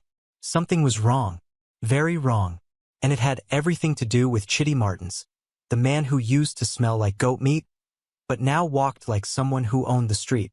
Inside her head, memories began to stitch themselves together. The quiet way he used to count money, always exact. The time she joked about needing 200 Nigerian nairas for pepper, and he gave her 20,000 Nigerian nairas without blinking. The scar on his palm that looked oddly like a signature. She had seen it once, years ago, in a newspaper. And now, the Rolex, the cash donation, the silence. She wrapped her goods in nylon and left the market early. But she didn't go straight home. Instead, she walked to her uncle's small electronics repair shop in New Haven. Uncle Ikenna was an old man, bald, always smelling of engine oil and bitter leaf. "Ada Ora? You know day greet again?" he asked, adjusting his radio on the workbench. She sat down, still shaking. "Uncle, I need to ask you something. Serious." He leaned forward. "About man?" She nodded. "About Chitty Martins." At the sound of that name, her uncle's face shifted. Slightly. Just enough. Ada Ora noticed. "You know him?" she said slowly. Ikenna looked down at his screwdriver. "Ada, that name is not for small talk. Please, uncle. I need to know. I think something is happening around him. Something dangerous." He sighed, wiped his forehead, then finally spoke. "Your father once worked for the Martins family, years ago. That boy, Chitty, he used to play in our compound. You don't remember, but he gave you your first plastic cooking set. Adaora blinked. What? You were 5. He was maybe 12. His father owned half the land in this area. But after the fire, everything ended. They said he died. But maybe. The dead don't always stay buried. Adaora sat back in her chair, speechless. The boy who gave her toy spoons and cups was now the man handing her wads of cash and walking with shadows. At that exact moment, Chitty was watching her from across the street, not because he didn't trust her, but because he knew they were watching her now, too. He had followed the 2 strange men who approached her earlier. He knew their type. Clean shave. No smell. No names. Corporate mercenaries. And if they were circling Adaora, that meant only one thing. They believed she knew something, which meant it was time for Chitty to tell her the truth, or let her die in the dark. The next morning, just before sunrise, Chitty knocked on Adaora's door. She opened, eyes puffy, wrapper barely tied. Chitty, we need to talk. Now. Without waiting for her to answer, he stepped inside and locked the door behind him. Adaora backed away slowly. You're not just a butcher, are you? No. Then who are you? He looked at her, and for the first time, he spoke the words he had buried for 10 long years. I'm Chitty Martins, son of Chief Damien Martins, the boy whose family was burned out of power, the man they tried to kill, and the father of a son I've never met. Adaora gasped, but Chitty wasn't finished. You're in danger because of me, and I need your help before they come for someone else. Adaora didn't move, didn't blink. Then, quietly, she said, tell me what to do. Because sometimes, the pepper seller isn't just a market woman. She's a shield, a witness, a storm in waiting. There's something powerful about a woman who says, tell me what to do, because it means she's no longer afraid. And fear is the only thing that ever truly kept enemies safe. That morning, the sun rose over Enugu with a kind of quiet tension. The usual market chaos was still there. Shouting traders, honking kiki drivers, flies dancing above the fish sellers. But beneath it all, something had changed. Adaora wasn't just a pepper seller anymore. She was now a player in a dangerous game, and the next move belonged to her. Inside her small room, Chitty laid out the plan. He spoke like a soldier, calm, direct, no wasted words. Adaora, they think you know something. That means they'll come for you. They'll want to scare you first, test your reactions. She nodded slowly, tying her wrapper tighter. So what do we do? Chitty handed her a tiny black earpiece, the kind you only see in spy movies or behind-the-scenes footage of politicians. You wear this. Obiajalu will be listening. I need you to act normal. Go to the market. Let them come to you. We need to find out who they are and who they're working for. Adaora hesitated. Act normal? With killers watching me? Chitty looked her in the eyes. I wouldn't ask if I didn't trust you. Her breath caught. Then she nodded. Let's finish what they started. By 9:45 a.m., Adaora was back in her stall, laying out her tomatoes, peppers, and onions like it was just another Wednesday. But inside, her heart was beating like a talking drum. Behind her scarf, the earpiece buzzed once. Obiajalu's voice, crisp and calm. Audio clear. Stay sharp. Any movement. Not yet, she whispered, pretending to rearrange her produce. But at exactly 10:17 a.m., the lion stepped into the den. A tall man in a striped senator wear. Clean-cut. Smiling too much. He didn't look like a thug.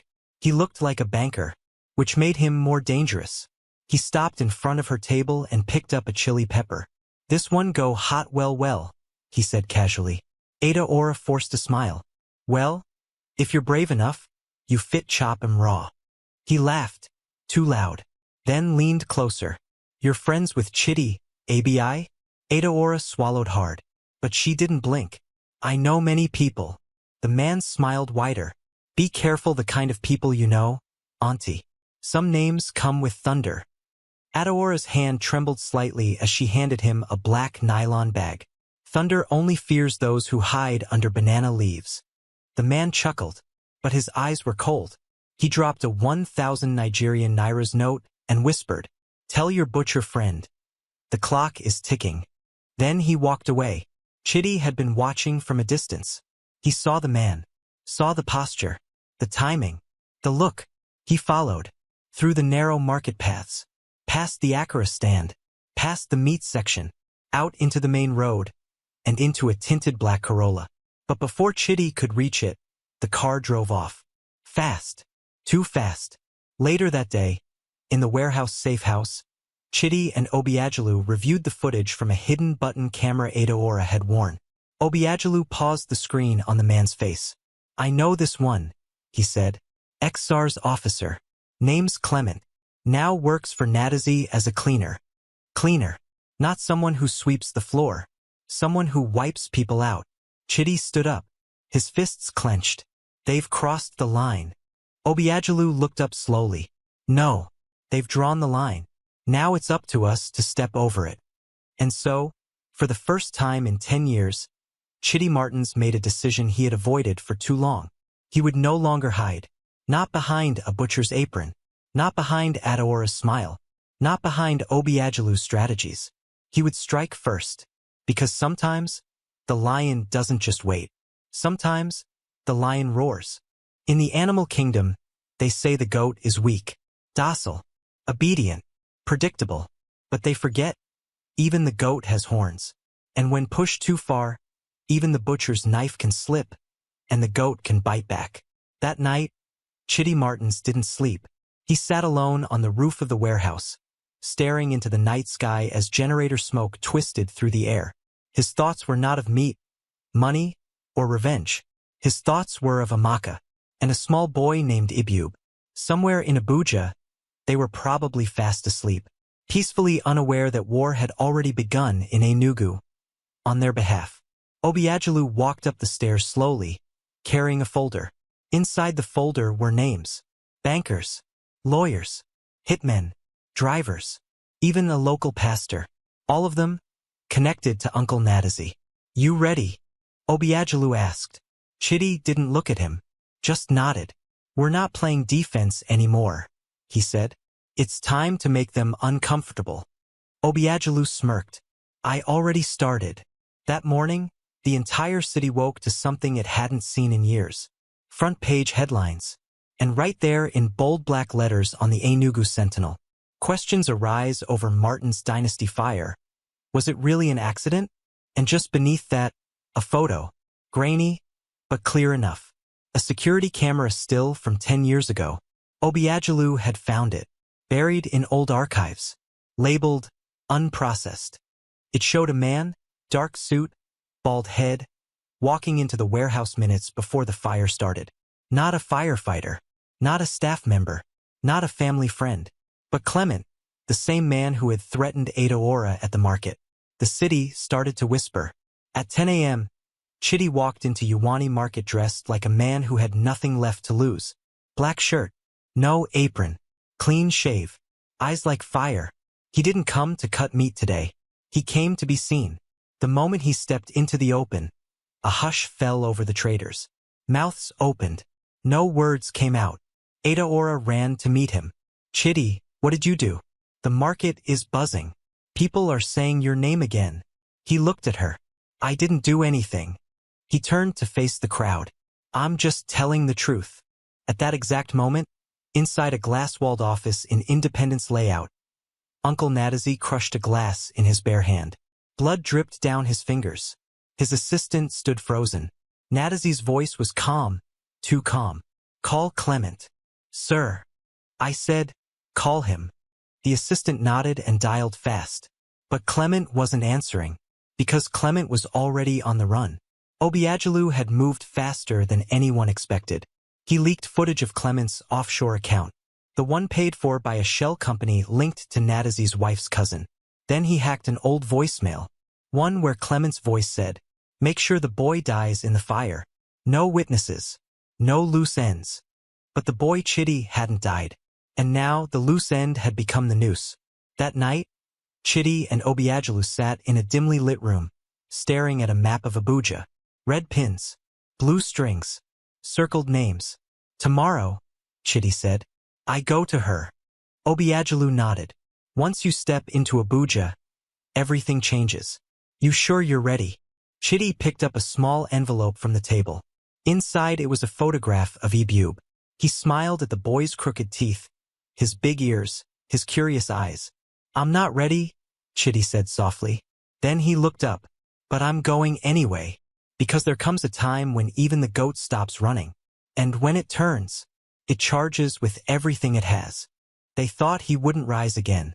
They thought he'd rot in that market forever, surrounded by blood and bone. But what they didn't know was that Chitty Martins had one more city left in him. And this time, the butcher wasn't coming to beg. He was coming to collect. The journey from Enugu to Abuja wasn't long, but in Chitty's mind, it felt like years. Every bump in the road, every village they passed, every checkpoint, it all echoed one thing. She's alive. She's waiting. And your son, your blood, breathes. He sat in the back seat of an unmarked Sienna. Obiagelu was driving.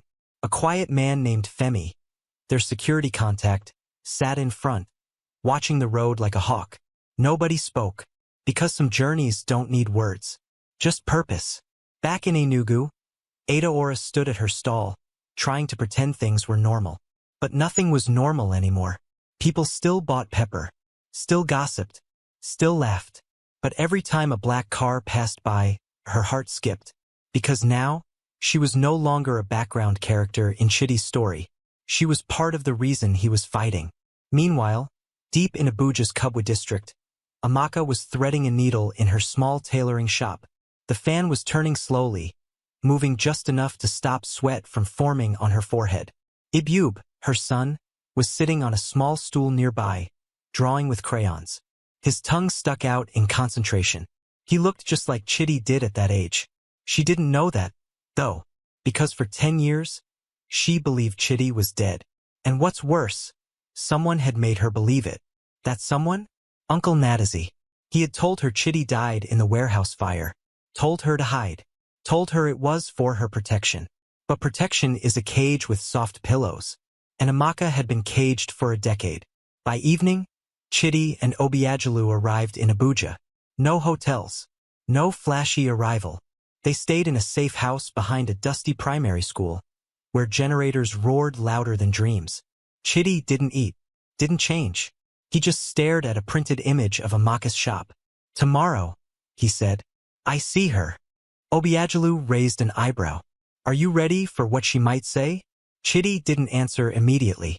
Then, if she spits in my face, I'll wipe it and still say thank you, as long as she's alive. The next morning, the air in Abuja was thick with harmattan dust.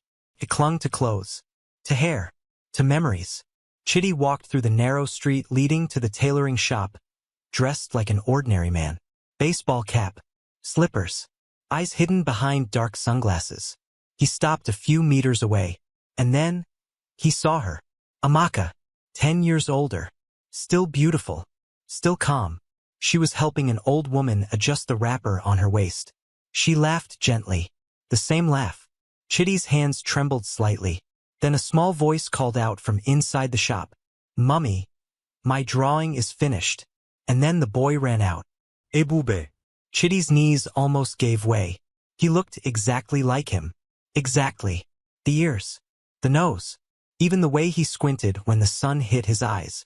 Chitty stepped forward. Slowly. Carefully. But Amaka hadn't seen him yet. She turned to the boy and said, Stay inside, baby. I'll be with you soon. Then, she looked up and saw him. Her hands froze. The wrapper she was folding dropped to the ground. Her lips parted, but no sound came out. She blinked twice. Once for disbelief, twice for confirmation. And then, in a whisper only she could hear, Chitty? He didn't smile, didn't move. He just nodded. Once. Softly. It's me. And Amaka fainted. They say fire destroys, but fire also reveals.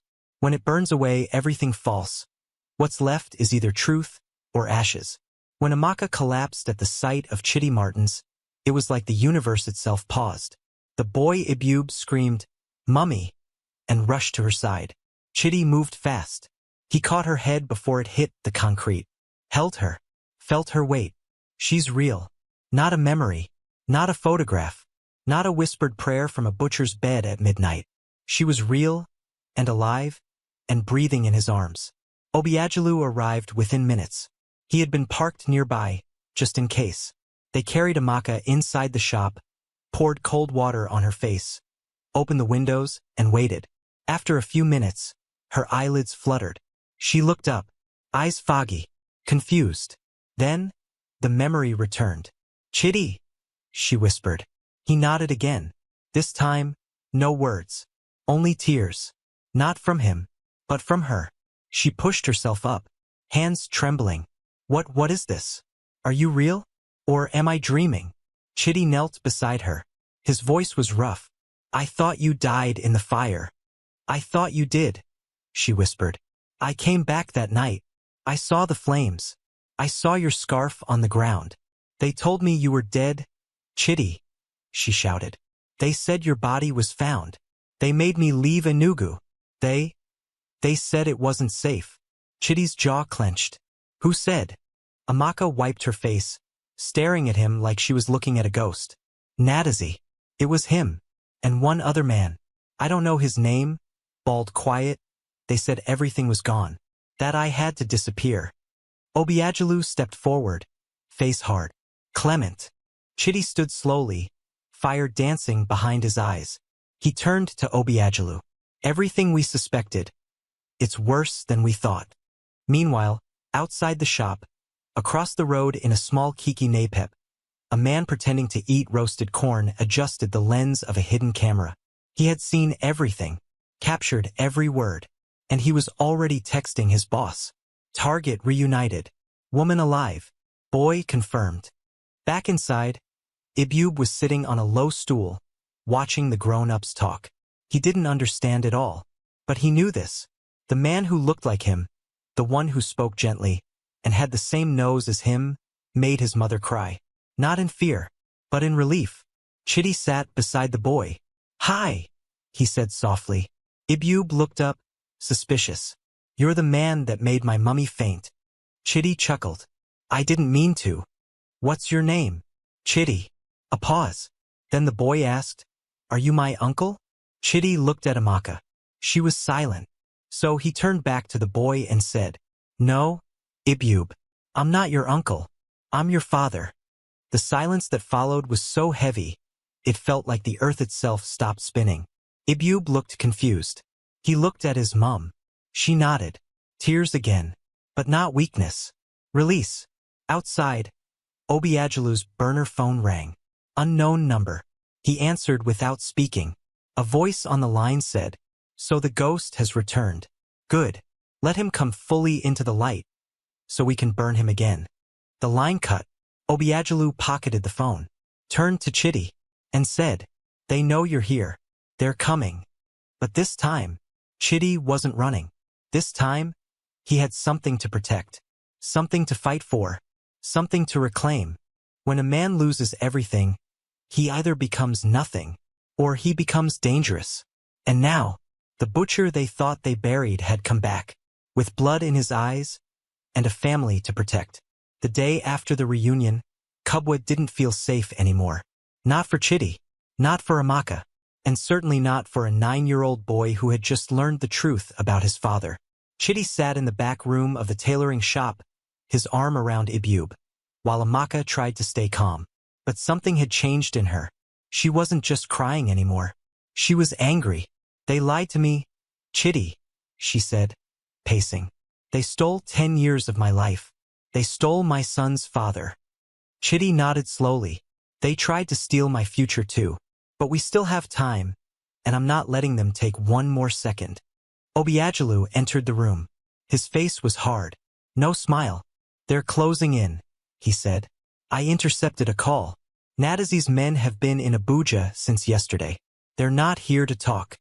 Amaka grabbed Ibube's hand instinctively. Chitty stood up. "What's the move?" Obiagelu pulled out a USB stick. "This is everything. Evidence of the fire. The cover-up. Clement's offshore accounts. Bank transfers to shell companies. The voice note. Once this hits the right channels, Nadazi is done." Chitty narrowed his eyes. "What do you need me to do?" Obiagelu handed him a folded paper, an address. Tomorrow morning. Media house in Maitama. High-level editor. We give them this, they do the rest. Amaka looked nervous. They won't just let us walk in and hand it over, will they? Obiagelu shook his head. No, they'll try to stop you. One way or the other. That night, as they prepared for what could be the most dangerous day of their lives, Chidi pulled his son aside. Just the two of them, man and boy, father and son. Ibube looked up at him. Daddy, are you leaving again? Chidi's chest tightened. He knelt down. No, my son. Not this time. Ibube looked at the ground. Do I look like you? Chidi smiled.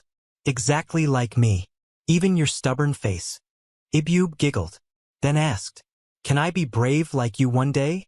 Chidi put both hands on his shoulders. You already are. You didn't even cry when you heard the truth. That's courage. The boy nodded, then whispered, I don't want to lose you. Chidi hugged him tight. You won't. I promise. But the next morning, that promise was tested. On the way to the media house, just 5 minutes from their destination, their vehicle was cut off by a black SUV. 3 armed men jumped out. No questions. No hesitation. Bullets flew. Chidi, Obiagelu, and the driver ducked. Chidi grabbed the USB from his bag and shouted, Take the boy. Obiagelu kicked the back door open and shoved Ibube out through a small alleyway behind the buildings. Run. Find the yellow building with the flag. Give them the flash drive. Ibube took off, heart pounding, legs shaking, but not stopping. Inside the car, Chidi rolled out with his own weapon. A small pistol Obiagelu had given him the day before. He wasn't trained like a soldier, but he didn't need training. He needed reason. And his reason was running through the streets of Maitama, clutching a USB full of truth. Meanwhile, 2 of the gunmen chased after Ibube. People screamed in the streets. Horns blared. Okada scattered. But Ibube didn't stop. He ran like his name. Ebubechukwu, the glory of God. He found the building, bright yellow, with a small green flag. But just as he reached the front gate, one of the men grabbed his shirt. He screamed. Then a shot rang out, not from the gunman, but from behind. The man collapsed, and standing there was Amaka, shaking, holding a revolver with both hands. The other gunman saw her and fled. Ibube ran into the media house, crying but determined. I have something. They tried to kill my daddy. Please, someone take this. A security guard pulled him inside. A journalist rushed forward. They plugged in the USB. And as the files loaded on the screen, videos, voice notes, wire transfers, the journalist looked at the boy and said, Who gave you this? Ibube wiped his tears. My father. And in that moment, the Martins' name, once thought dead, became headline again, not as a scandal, but as a storm. When a name dies, it's mourned. But when a name rises from the dead, it becomes a weapon. And now, for the first time in a decade, the name Martins echoed through Nigeria's airwaves again. This time, not as a fallen dynasty, but as a reckoning. The USB had made it. The boy had delivered it. The truth had escaped the shadows. By 7:30 a.m., the files were already trending across Twitter, Facebook, and WhatsApp statuses. People everywhere were watching the same video. A grainy security cam clip. A man entering the Martins family warehouse at 10:47 p.m., the night of the fire. That man? Clement. On screen, the timestamp was clear. The world saw it. Then came the voice note. Make sure the boy dies in the fire. No witnesses. No loose ends. The voice? Analysts confirmed it. Natazie Martins. Phones rang. Offices went quiet. TV anchors stuttered. Lawyers opened dusty files with trembling hands. Because when the elite fall, the ground shakes.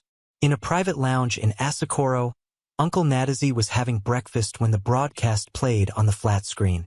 His fork dropped into his plate. The guards beside him froze. Sir, it's trending. Everywhere. He stood slowly, walked to the window. The streets were already murmuring.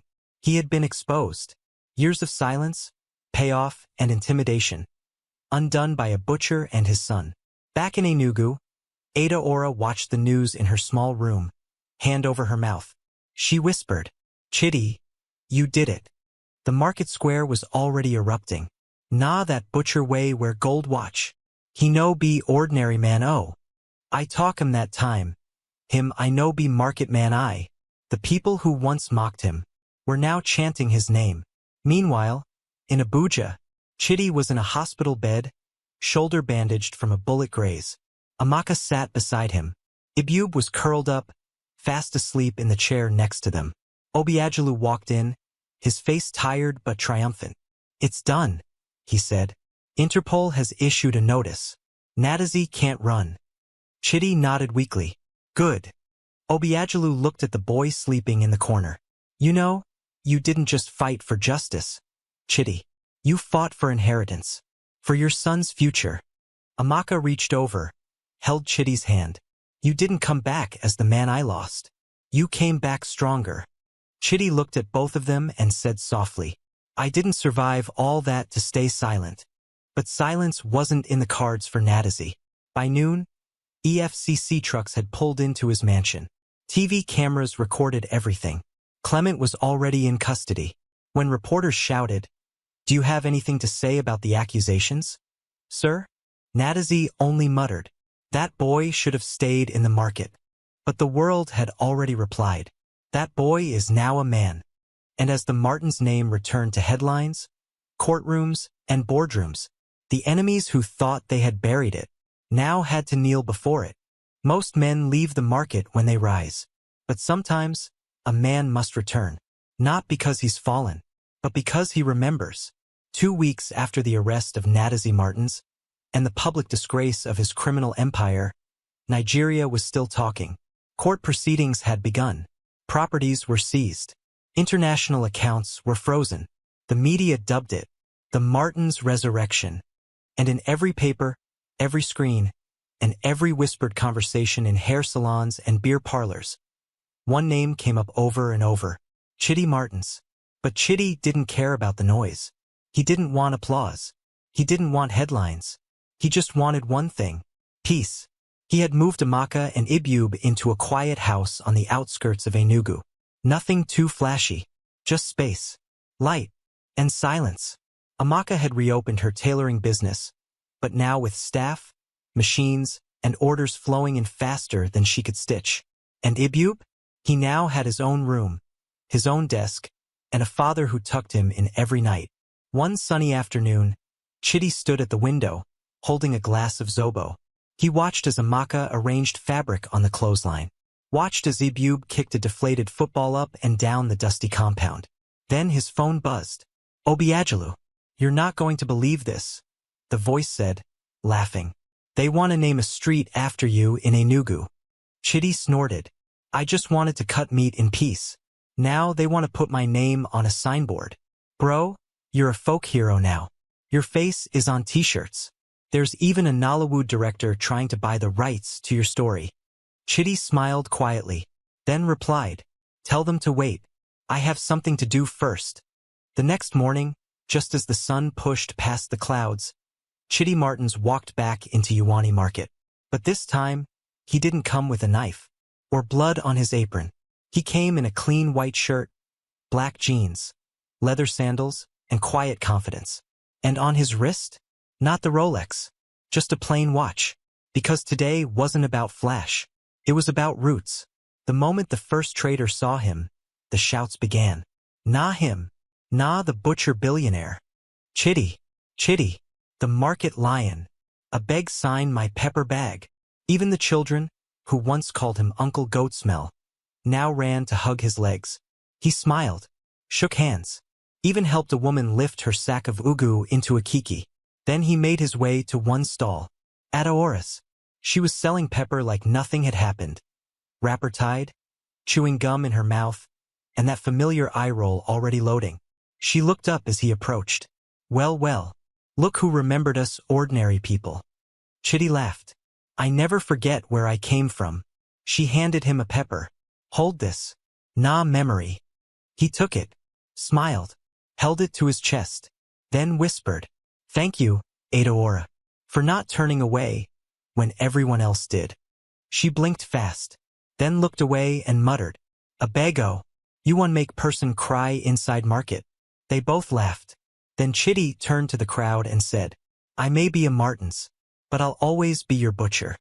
And the people cheered, not because of his money, not because of his name, but because he had walked back into the dust and chaos of the market, and reminded them, greatness doesn't mean forgetting where you bled.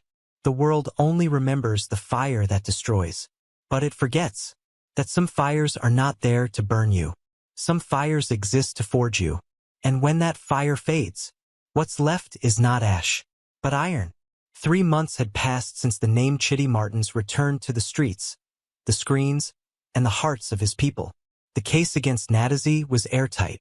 Clement had turned state witness, and the Martins family empire, once buried under soot and scandal, was now rising like the morning sun. But Chitty? Chitty wasn't chasing boardrooms. He wasn't giving speeches. He wasn't attending the galas thrown in his name. He was building something quieter. A school. Not in the rich parts of town. No. Right there behind Uwani Market, next to the abattoir where he once dragged goat carcasses before sunrise.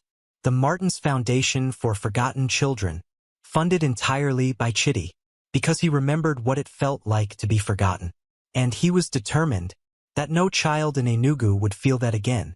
One Saturday morning, while Ebube ran through the empty school halls, bouncing a football, Chitty stood on the rooftop, watching.